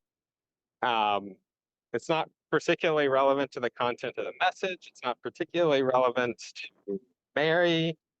Again, like the sun could turn blue, and then I'd be like, "Oh, blue, Mary's color." Although it did temporarily. And yet, well, among like a bunch of other things. I mean, and I don't think everybody reported it turning blue. Like some people give different. Some people saw the fireworks shooting out, and some don't mention it.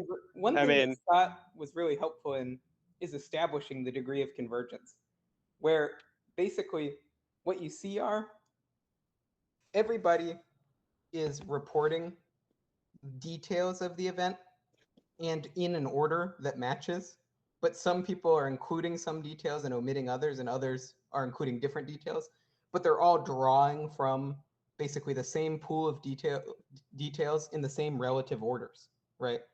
Which is kind of what you expect, which is just people emphasizing different things.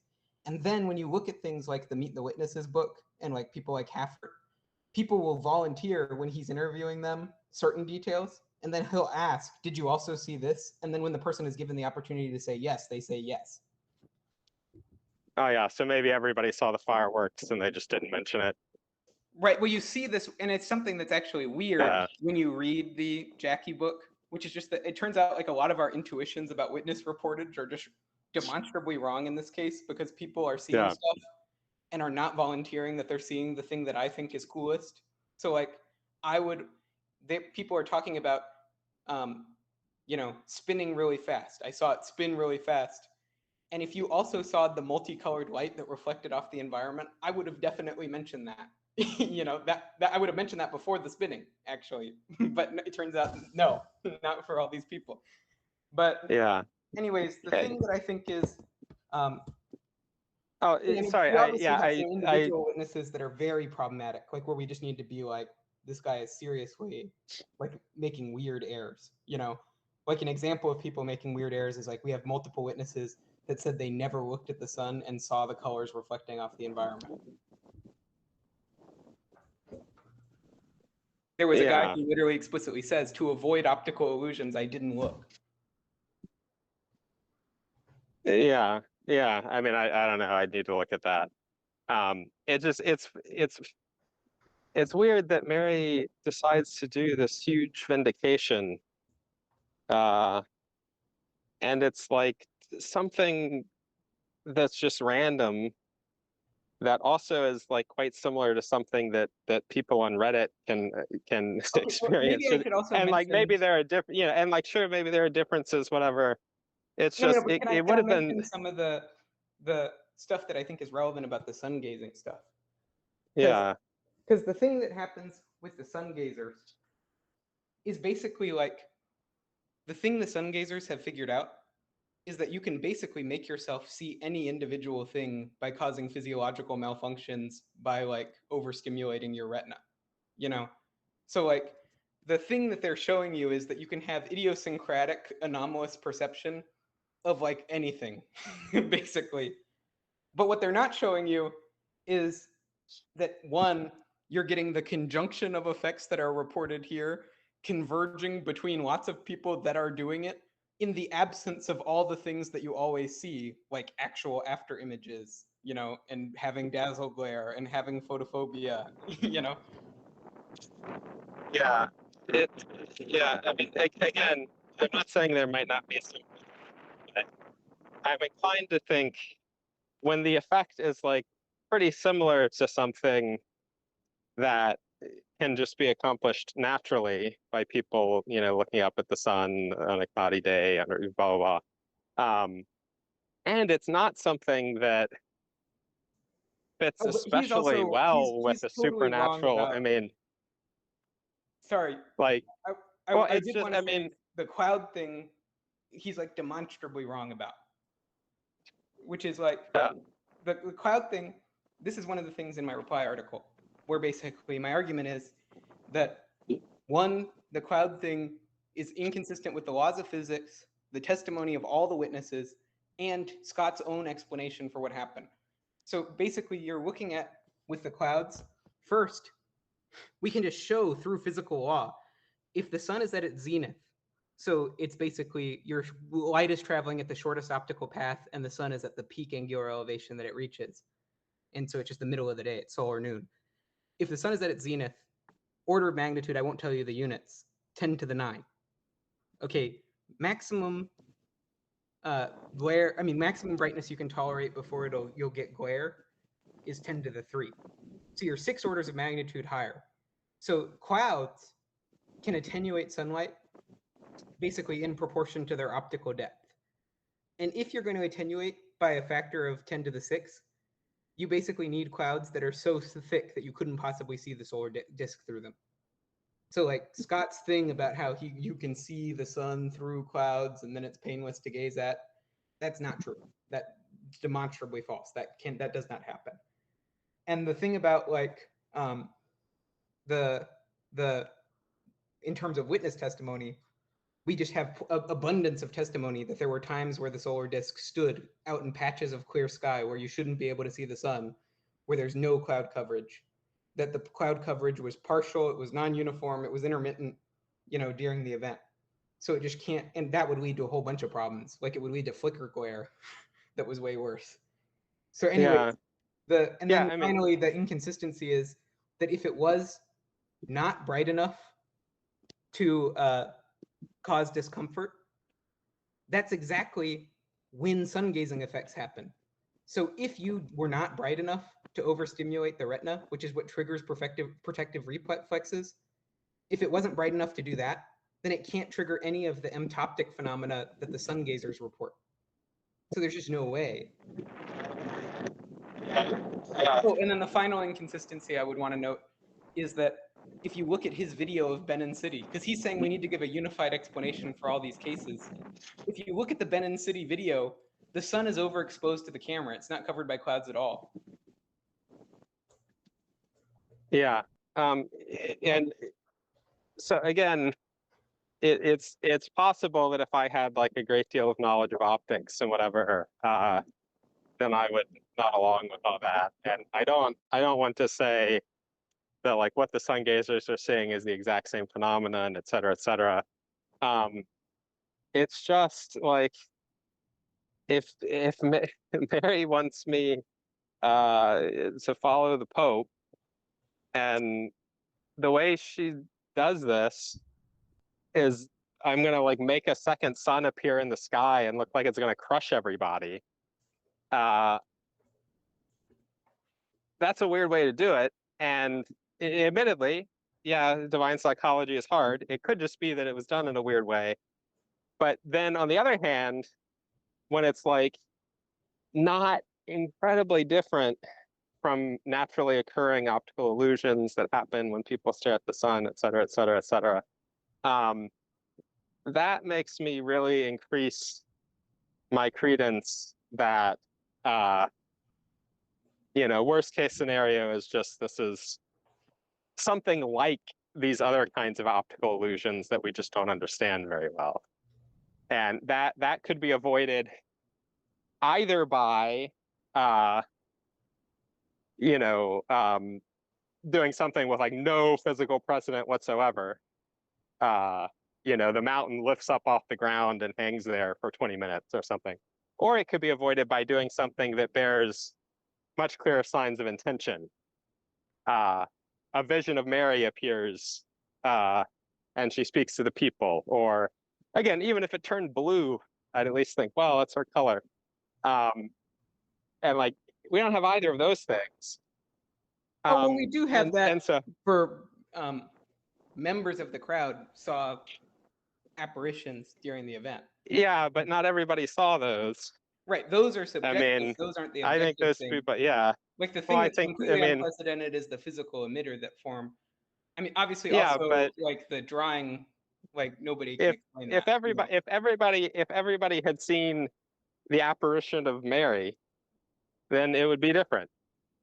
Then I would think, okay, that can't just be an optical illusion, Yeah, but I mean, obviously, but whatever spectacular event happens here is contextualized by the fact that it's predicted in advance in the context of the Marian apparition.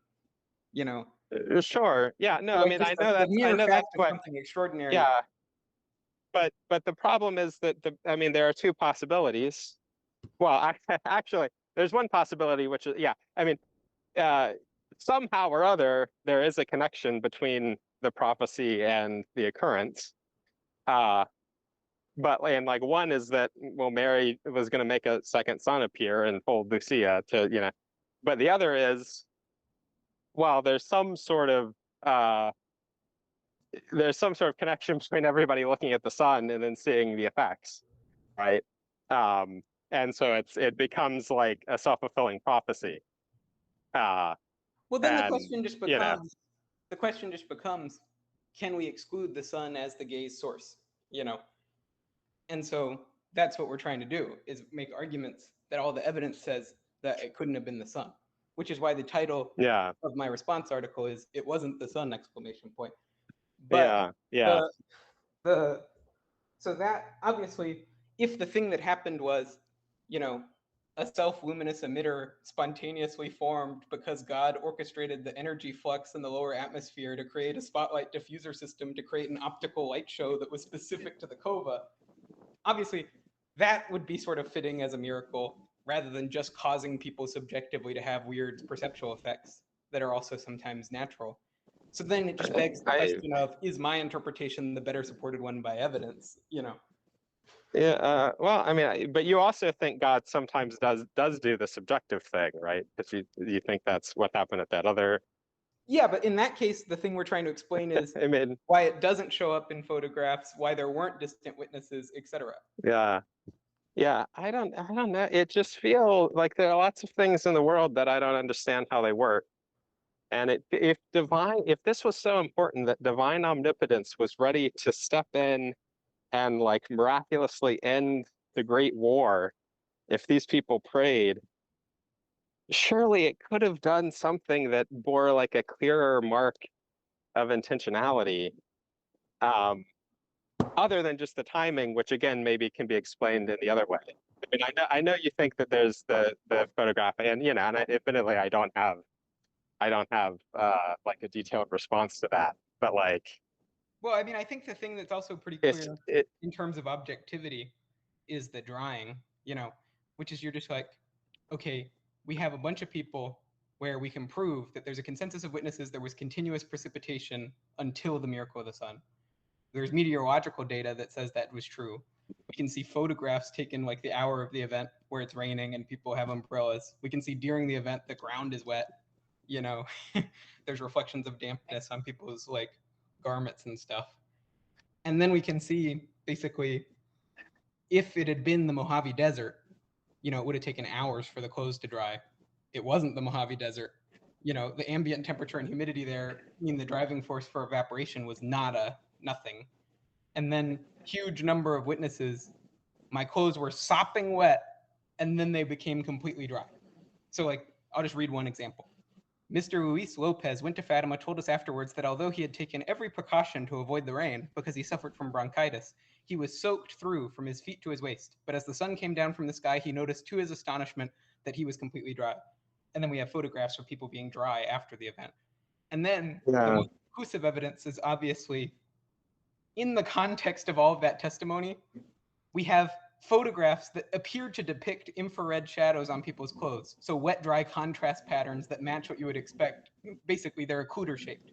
So if this was obstructed from the rays of the LSA source, it's still soaked. So it's just recently exposed to the camera, but it would have been obstructed during a previous pulse. It's soaked, but then the rest is dry. And we see that. And Mark Grant, who's the guy that Scott defers to write the article, I mean, he gives the most ridiculous theory I've ever seen to try to explain away the evidence. But he basically says it's a bizarre, unknown, unprecedented photographic defect that simulated wet-dry contrast. So it's just ridiculous. And if you look at specific properties of it, and his best analogy is like, I have other photographs from the same event that I don't think can be explained as IR shadows, but then we look at them and they very clearly can be explained as IR shadows. So he's just stacking up more evidence. But regardless, the thing is, and I mean, you can look at the photo in my article, and I think just common sense will tell you what the picture is showing. That's not a photographic defect. That's not what photographic defects look like. Yeah. And again, I mean, I admit that I don't have a detailed response to that. Mary is carrying out the most spectacular miracle in all of history. And in order to differentiate it from optical illusion, we need to look at the fact that she dried people's clothes. Like it feels again to me like, there's some bucket of things in the world where, I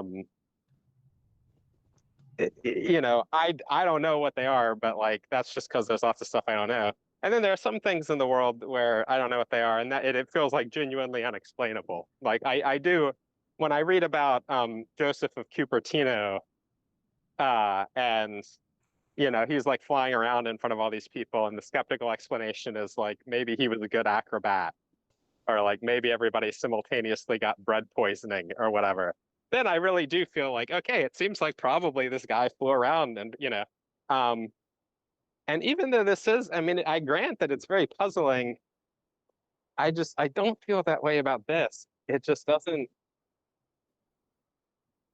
like trying to,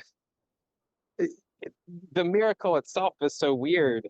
And the things you have to do to try to rule out natural explanations, they seem like little nitpicky things, rather than, I don't know. I mean, you're not going to find what I'm saying convincing, but no, I get it. But what I will give you my model of miracles where I hope to try to accommodate that intuition, which is basically just the reason why the miracles are performed as external proofs of revelation is to make the obedience of faith reasonable while simultaneously preserving the psychological possibility of doubt. The way that you do that is you provide stuff where there's no rational explanation for the data other than authenticity, but that it also gives people this strong intuitive sense of like triviality or frivolity that leads them to kind of dismiss it. So it has rational force, but simultaneously you've given people an out that plants the seeds of doubt, which is just the frivolity of the evidence that proves authenticity. But like, to be clear, I think the stuff that I'm pointing to is not that nitpicky. It's like what Scott's theory was, like, let me just read it again at the end of the article so we can contextualize how ridiculous this sounds. There is some previously unknown optical illusion that potentially causes the sun to appear to change colors and spin. This phenomenon is rare and inconsistent and usually appears only after someone has stared at the sun for a very long time. This explains why it's only reported by a few weird Redditors who stare at the sun on purpose every day. The appearance of this illusion is somehow modulated by cloud cover. In normal conditions, it is almost impossible to summon without long periods of sun gazing, but when the sun is half hidden by translucent clouds, the illusion happens faster. Okay, and then he goes on to list all the things he can't explain. But regardless, we're saying that's our one theory, which is already pretty ridiculous as the explanation for why the 100,000 people that showed up for the vindicatory miracle where we win, because the debate should have been over. It was like, okay, we're saying some kind of weird delusive trances are happening. They just said there's going to be some kind of conspicuous miracle. Okay, crazy conspicuous miracle was witnessed by 100,000 people. Like, debate over, right? And so now we have this like super desperate skeptical explanation that's super ad hoc trying to explain away the data. And then we go look and we're like, okay, what are our tiebreakers? Okay, if your thing is true, people shouldn't have seen it from far away. Oh, they did. If your thing is true, people that didn't look at the sun shouldn't have seen it. Oh, they did. If your thing was true, people's clothes shouldn't have dried off inexplicably quickly. Oh, they did. If your thing was true, the photographs shouldn't show that it wasn't the sun. Oh, they do. And so we just go through and we're saying this was already a desperate theory to begin with. And then we're just nailing it with every additional piece of data we can put on the table. We're excluding it. So I think the problem with there's no rational explanation, but it's just this frivolous thing. It's just that there are lots of things that I don't have a rational explanation for, and like most of them are not miraculous. I mean, I was thinking the other day about there was this park ranger in Virginia who got struck by lightning 7 times in his life, and I wondered like what are the and I tried to do a calculation. It seems like that should have just never happened to anyone. Getting struck by lightning 7 times. Like even if you figure, well, he was a park ranger, he has more exposure or whatever. So like, what are the possibilities? I mean, one is like God hated that guy and kept striking him. Yeah, but like, I guess either like I'm mistaken about how likely that is, or something about that guy, I know not what, made him more likely to attract lightning strikes. And like, he's just the only guy in history who was also a park ranger who had that. Or there's something wrong with the purported facts. Maybe he made up some of the lightning strikes. I mean, it's a weird story, but like, there are just lots of things that I don't know how they work. There are lots of things in the world that are weird. Yeah, but in this case, it's pretty clear. I'm not. Yeah, I'm not. I mean, it's interesting that in this case, it happened alongside the prediction about something happening. It would be a lot more convincing if Lucia had actually told us what was going to happen, or it would be a lot more convincing if the thing that happened was something that had some clearer hallmark of intentionality. I think the atheist would be more upset about priming if she had described it in detail. Oh, okay, yeah. But, yeah, well, she could have written it. She could have written it down, and I mean, there are ways to do this, right? It's not impossible. Yeah, I mean, it does seem kind of out of character for how God would do it. Yeah, the fact that the fact that the prophecy is just like something's gonna happen, and then like something does happen. That's impressive, but like the thing that happens is this weird thing that I mean, I don't know. It seems like the event was like the first thing is that it's like a confluence of anomalies that are all pointing towards the same interpretation. right? So it's not just I'm taking one isolated weird thing that happened and then singling that out. But notice what we're having to do to dismiss it, which is we're creating a conjunction of coincidences that all are pretty extremely improbable individually, right? So like we do the threefold delusive trance thing to explain the apparitions themselves. Then we coincidentally, in the context of that very credible claim, where there's a prediction made, we then have the, you know, unprecedented optical illusion that's never reported before, but is sometimes reported after, you know, that optical illusion coincides with this event when there's a spontaneous break in the clouds, you know, over Fatima, right? Then there's a bunch of distant witnesses. Who knows what we're going to say to explain those guys away? There's the drawing. Who knows what we're going to say to explain that away? Doesn't seem like we can give a unified explanation. Seems like we have to dismiss a lot of particular testimonies as, you know, bizarre confabulations. Where, you know, Delur is watching the photograph analysis, whatever. You know, so we're multiplying coincidence, independent coincidences, the confluence of which has a coherent interpretation. Yeah. Yeah. I mean, I agree that it's weird. It's definitely very bizarre. Or Like like I said, another one they're that's hard to also explain that is like an example of the frivolity. Sorry, I just remembered it. That like is going back to the multiple independent witnesses attesting that there was smoke, the mysterious cloud of smoke that forms over the home oak where the lady was said to appear, right when the apparitions begin and right when they end, and no other times. yeah. Yeah, I mean that again, I'm gonna say, you know, that's also like, so Mary just made smoke come up. Like Yeah, well, what she's doing why is she do that? I mean, because basically what she's doing is giving a fingerprint of authenticity, because that's an objective thing that's inexplicable, that's adding to the constellation of coincidences to dismiss the authenticity. But it's not doing it in a way that is so conspicuous, right? It's creating the element of frivolity. yeah. Yeah, I mean, I guess, you know, when I initially I had read about Fatima a long time ago when I was a teenager, and I felt like, oh, that's weird. I don't know what to think about that. Um, when I initially read your article, I did think like, okay, there's a pretty good case for thinking something supernatural must have happened here. And then like the question was about the inference from that to Catholicism, and I wasn't gonna become a Catholic, but I was initially, you know, I leaned towards thinking like, yeah, okay, something super, and then I've sort of leaned away from that as I've learned more about it and thought like, okay, they're like similar phenomena, you know, like it seems kind of credible that there's a, yeah. So anyway, point being, I'm not like so stubbornly skeptical that like I can't be moved by evidence. Um, I could be moved by evidence. I was moved by evidence for like a day or something. Even though I wasn't going to convert to Catholicism. Yeah, she could convince me.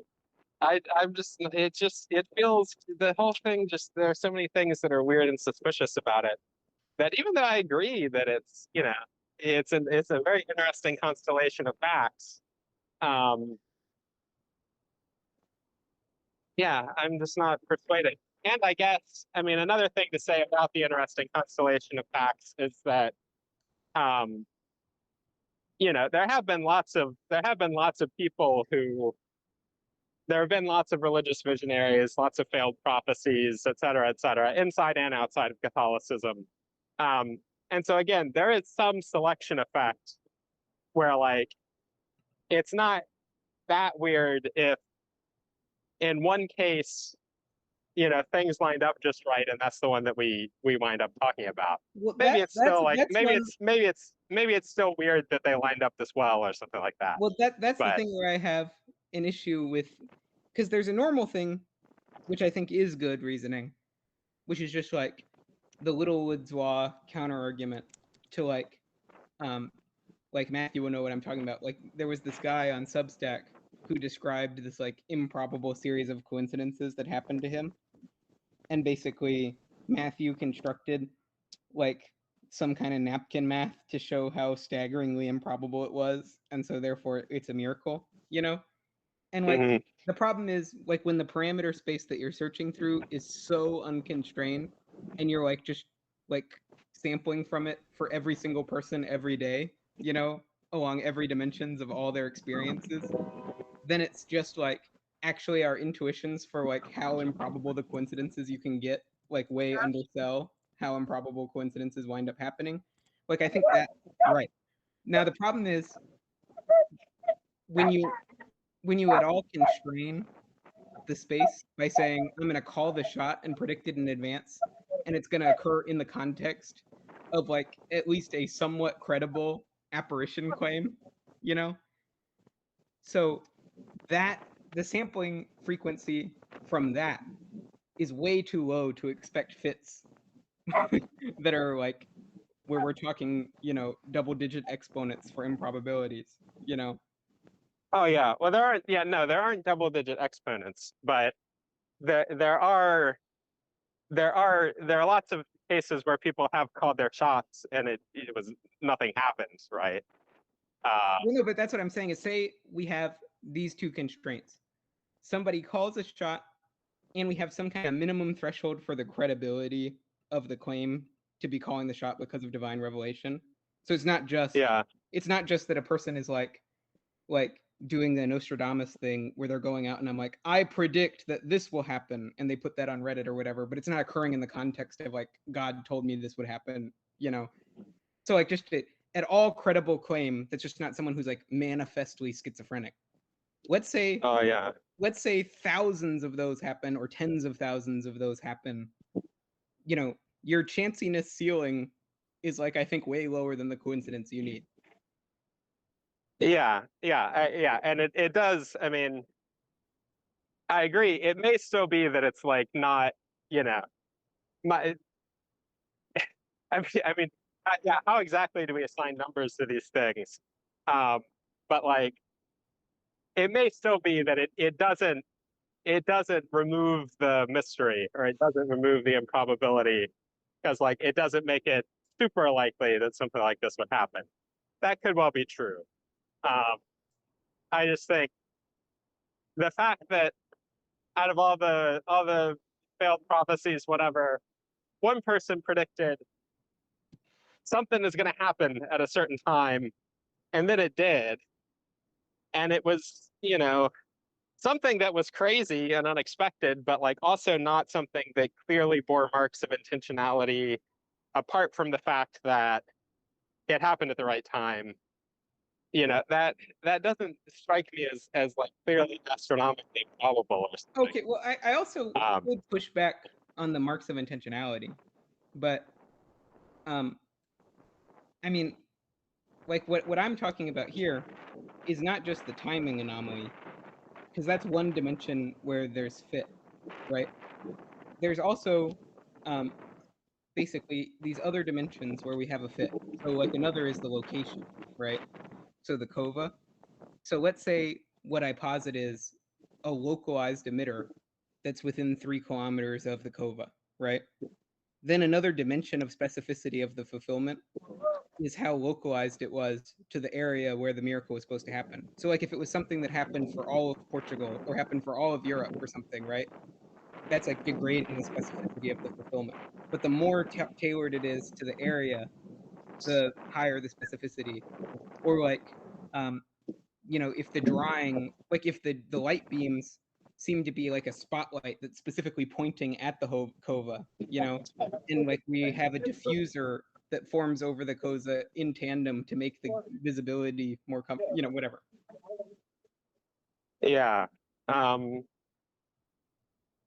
Yeah, I mean, I guess, again, part of my favorite explanation is that there's some phenomenon, admittedly not well understood, but like there's some phenomenon where people see this because they're standing there looking for it. And then it's kind of not surprising that it happened, Well, no. So I think we're at conflating that place. two separate questions. So one is, can we exclude sun gazing as an explanation? That's one question.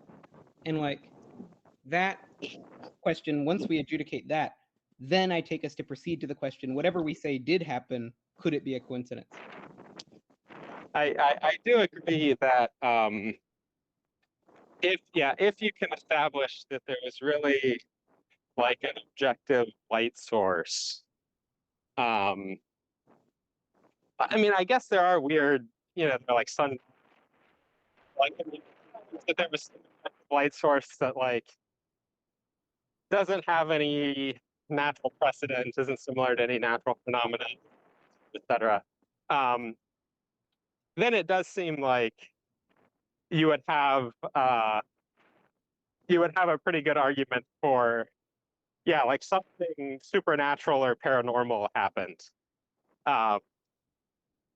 Which again was what I thought when I first read the article. So it's not impossible for me to come to that conclusion. Well, then maybe we should also talk about the interpretational question, which is, let's suppose we have in the background authenticity of the miracle.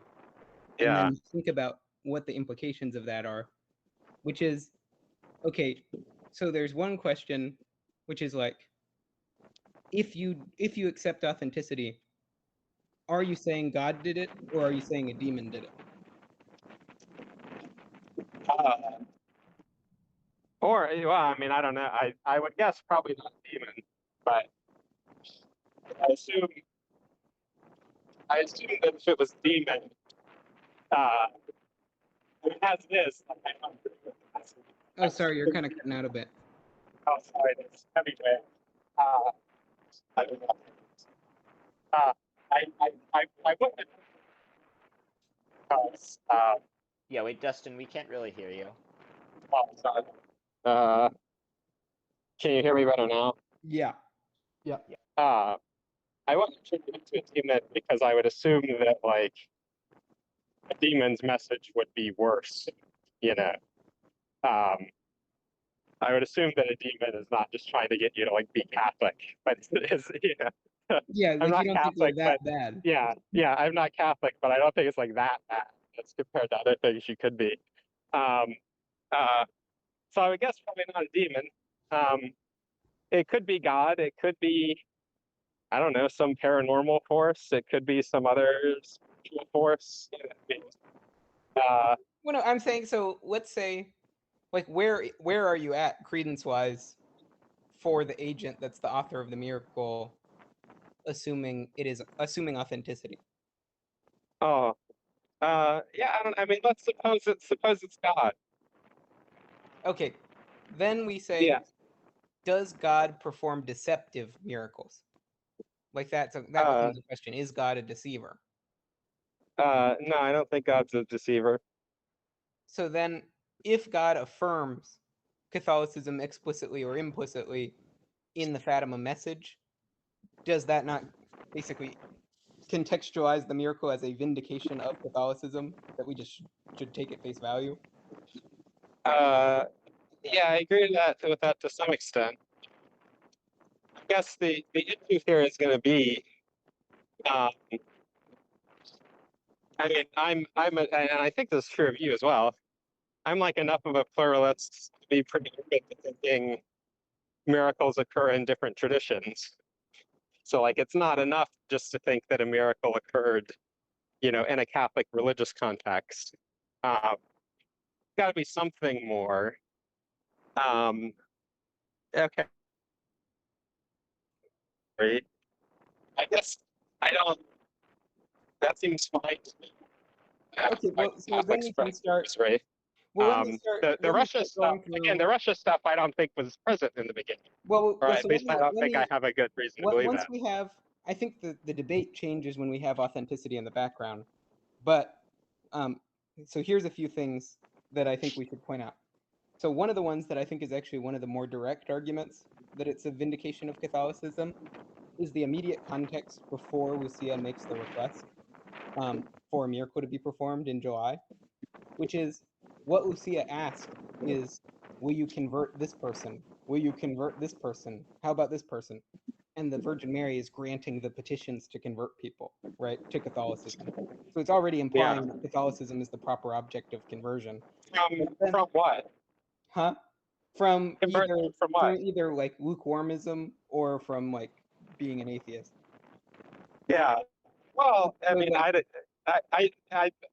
I think it's probably usually positive for being an atheist to being Catholic. I mean, it depends, but I mean, I think to say that the Virgin Mary is the agent that is directly causing people to enter into a religion that like falsely says you're going to hell unless you believe all this false doctrine. oh yeah, yeah, it is true that I mean the health stuff in the Revelations, I have, but No. And I mean, besides that, I'm not even going there yet. But like what I meant yeah, was to send people into the Catholic Church, even though the Catholic Church's position is you can't be a member, on pain of hell unless you accept, you assent to everything we believe. oh yeah, yeah. Well, I don't know. I mean, I presumably like Zaytun caused people to convert to Yeah, but the denominations that. distinction with Zaytun is that Zaytun didn't have any private revelation that accompanied it that it was vindicating. Where, for instance, Mary said, "I'm going to convert people to Coptic Orthodoxy." Yeah, but I mean, she must have known it would be an effect. Like she could have appeared at a Catholic church. No, I mean you can see a foreseeable effect that's going to be some people being misled. I mean, obviously, I think her concern there is more with the people in the immediate context um, in Egypt with the Muslims and the Copts and whatever, while maintaining the not too conspicuous thing. Like triggering Yeah, mass conversion of Egypt from Coptic Orthodoxy to Catholicism. I think that might violate some of the constraints of my hiddenness theory. But regardless, I think like with the Copts, it's not surprising to me that they have lesser miracles than we do because they're like a sister church with saints and valid sacraments and stuff like that. So I assume Mary's going to do some nice stuff for them that's kind of qualitatively worse than our stuff. But the main thing I'm concerned with in this case is so now the Virgin Mary is saying she will convert people to Catholicism. Then Lucia, immediately after giving those petitions, says, "Perform a miracle so that all may believe." And then basically the Virgin Mary says, "In October, I'll make everyone believe." So that contextualizes the miracle itself as the conversion fulfillment promise. It's a vindication of Catholicism in the way that her petitions to convert people to Catholicism were, you know, oriented towards conversion to Catholicism as the true church. yeah, maybe. I mean, I guess that let that car pass. Uh, I guess I basically think that like all of the large churches, denominations, whatever, have had like some important false doctrines, some immoral doctrines, have had all sorts of bad things about them. Um, and so if God is going to convert, if God is going to use like these things at all, if God is going to work through them at all, uh, inevitably it's going to involve people converting to them and thereby coming to believe some false things and whatever. And like the intention is not to make them believe the false things. And presumably God is not going to say like, by the way, X or X is false. But I guess just I mean, like you were saying with your theory about why the attempts to consecrate Russia have not worked. These are all kind of going to be flawed human institutions to some extent. Well, yeah, I mean, I think the question becomes. I'm not that bothered if in a certain context, getting people to convert to Catholicism is the right move. Well, I mean, my main thing here is if you're going to make the most obvious and colossal miracle of all time uh, be framed explicitly by you in your discursive back and forth with the main person about Yeah. Catholicism, that seems like okay, first at the very least very unfitting given other religious beliefs are true, but second, like probably um either an explicit lie or a lie by implication, to where it basically is a deception. But I mean, I guess we can also just keep contextualizing it further with the other content. So let's go now to the secrets, even though there's other stuff incidentally that I could mention. For the secrets, it's bizarre to me to think that the secrets did exist in 1917. The vindicatory miracle happened, and then the agent of the miracle was indifferent as to whether the secrets were divulged. Well, I don't think I mean, yes, presumably, if the text of the secrets was given to Lucia by Mary, then that's like a good argument for the content and implications of the secrets being correct. I agree with that. Well, no, and what I'm saying is that if secrets at all were given to Lucia in connection with these apparitions, then it would be kind of bizarre if the person who gave her secrets then allowed her to distort and mangle the secrets beyond recognition in later years. Oh, well, I don't know. I mean, she allowed her to mangle the thing about the war ending. She allowed her to mangle whether John Paul had fulfilled the requests. She allowed the popes to mangle whether they fulfilled the requests. Presumably with the consequence Well, that I like mean, millions and millions of people died. I don't think all those details are accurate exactly. But the thing about the war will end, basically, I think the Virgin succeeded in preserving the conditional prophecy, but also allowed there to be additional ambiguity. Well, Lucia got the message wrong. No, but my point is that what I think that the Virgin is going to do is preserve the message, not preserve the messenger from error. So the thing that the Virgin wants is for the message to be there to be able to be discerned. Maybe. But like it just seems to maybe me not. that like everybody at the time the apparitions were happening knew there were secrets and that they were of central importance to these apparitions, which is why everybody was desperate to induce the kids to tell them the secrets. And then Lucia basically behaves in a way over the next interval of time that's perfectly consistent with basically she was given these prophetic secrets, you know. I mean, it doesn't. So Mary in 1917, Mary tells Lucia that World War II is going to happen unless the Pope consecrates Russia. And she's not allowed to tell anybody that. She's not even allowed to tell anybody about consecrating Russia. And then, what, in the 20s, she tells her to start telling people about consecrating Russia.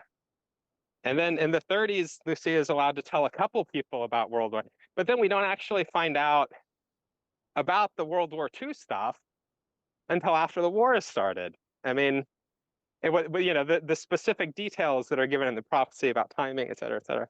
Yeah, all that matters like, at this point is just that the prophecy existed prior to its being divulged.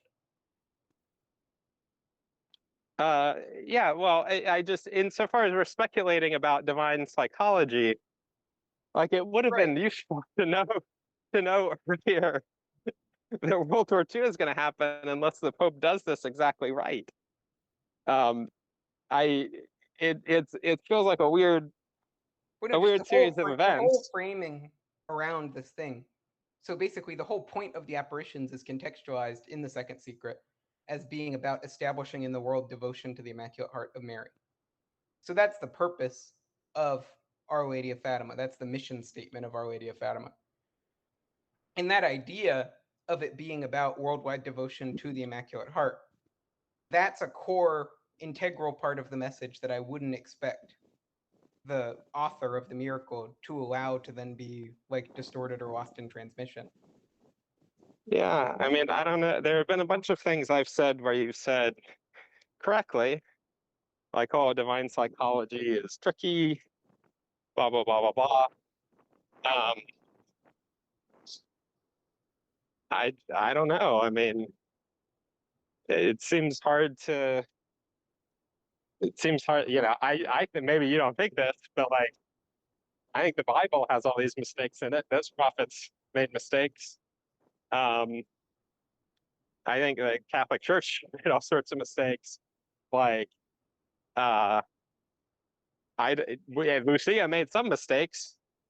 Uh, and I don't have high confidence that like, oh, she wouldn't allow this to be a later embellishment or something.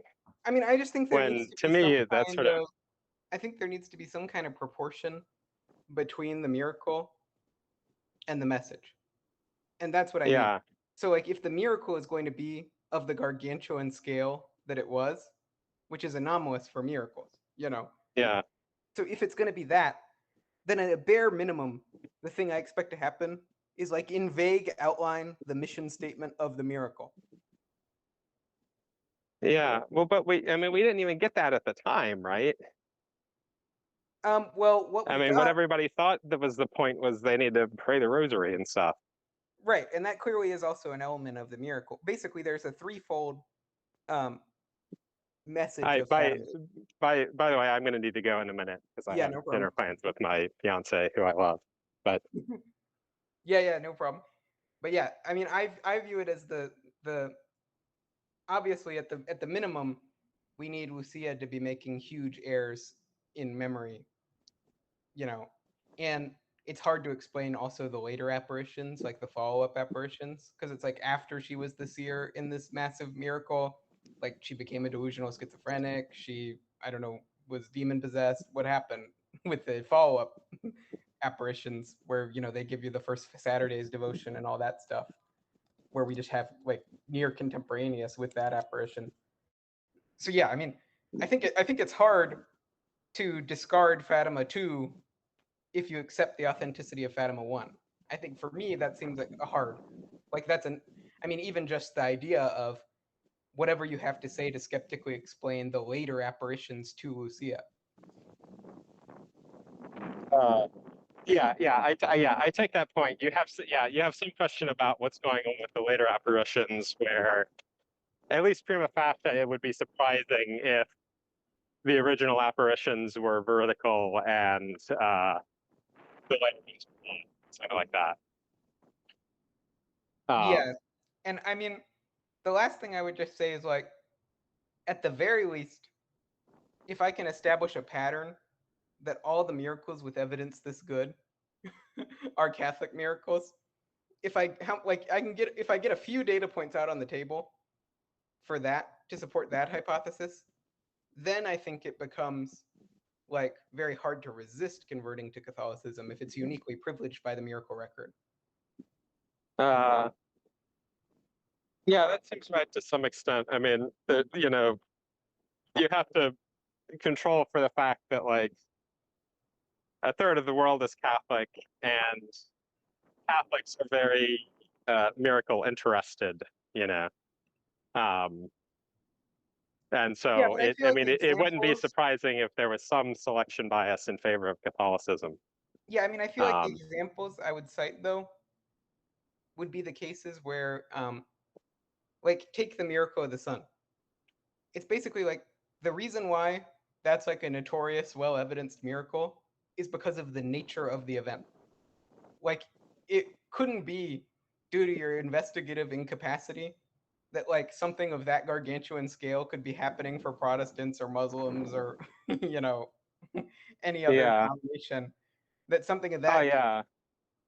That couldn't be due to investigative incapacity, but it could be due to this is a social context where people are inclined to have visions, and then lots of people believe them, and they go out and stand around and look up at the sun. But Oh no. like So I agree with you. I'm not making that. I'm only making that argument with authenticity in the background, right? Which is saying we're trying to make the inference from authenticity to Catholicism, and I'm basically saying if God is doing miracles, where basically it seems like He's doing all the work to verify them intentionally, He's like performing them in such a way that they're just like gigantically noticeable and conspicuous, Yeah. Then it seems hard to explain that by sampling. Yeah, and I mean, what are the plausible candidates there? Zaytun, which is not specifically Catholic. This one, which is specifically Catholic. Uh, Oh, I mean, what I can what? go through the other miracles if you want. So, like another example, I mean, you've heard of Lourdes Yeah. in Oh, well, I Guadalupe. mean, is that? Yeah, I mean, I don't know. Is Lourdes like? I mean, Lourdes is just a bunch of healing miracles. Like those do exist in lots of traditions, and I mean, there is an No, but I'm talking about the investigative. original apparitions to Saint Bernadette. Oh, okay, yeah. No, I don't know much about those. And then the obviously you have the Eucharistic miracles, which seem to be fine-tuned for scientific verification.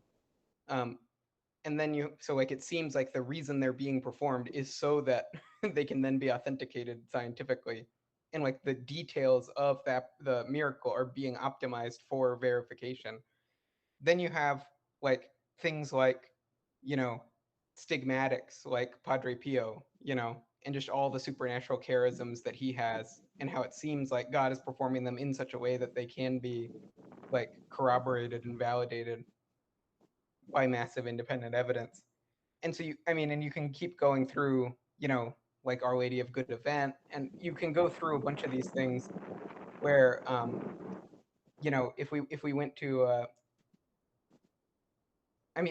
like it seems like also we kind of have a monopoly on miracles with physical evidence,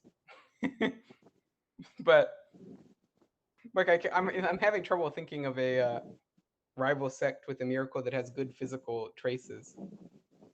Well, I mean, some of the healing miracles, you have medical records and whatever. No, but those aren't vindicatory. Oh, but yeah, Like what well, I what mean, I'm specifically looking for is not paranormal or supernatural, but like in connection with revelation that distinguishes between sects.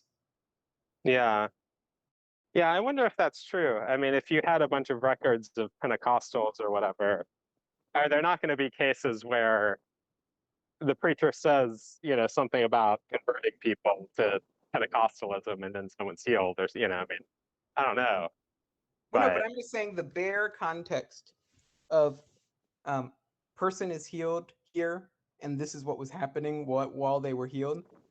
yeah, That's like way weaker than what I'm talking about in terms of like the vindicatory intent being manifest from the nature of the act itself. Where it's oh, like because I can give you good examples of healing miracles for Jews and Muslims and Hindus. So if it was just bare yeah, context of occurrence, we just know healing miracles are so ubiquitous, and they just by their nature don't communicate anything about the divine yeah. intent to vindicate. But I guess, I mean, there are, I assume, maybe not, but I assume that, you were saying, well, she asked Mary for a sign to convert people to Catholicism. I would guess there's probably at least one case of like a pretty plausible healing miracle where, the preacher says something like, uh, you please show people your power so that they'll know that such and such is true or whatever, and then somebody gets healed. Maybe not, or maybe you want to say that's different because, allegedly Mary explicitly agreed and it's like a more impressive miracle or whatever. Well, But just the thing I want is from the sign that God performs, for it to be God communicating like clearly and unambiguously something that is affirming distinctives of your set as things that set your sect apart from mine. So like for instance, like faith alone. So like that's what I'm looking for, is like the sign itself is conveying an endorsement of something that you hold that I reject. right. Um, yeah. Whereas, I mean, I guess, I sort of don't really expect to have that because I think like God is probably not that bothered about uh, fine-grained delineations between sects and whatever, and God probably doesn't do that many No, but I'm miracles just and saying blah it's blah weird if I blah. have a bunch of them and you have none.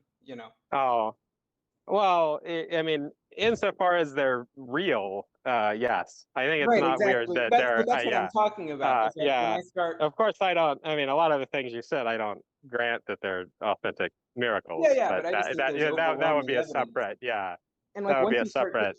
once you start conceding a few, I think we're gonna also start. It's gonna start getting easier for me to prove each successive one. Uh, yeah, that would be right. Um, but anyway, I should, as I successfully predicted, I do need to go. Okay, good talking uh, with you. so I can have dinner with my fiance. But I'm glad that we've conclusively settled this issue. Um, and yeah, good talking with you.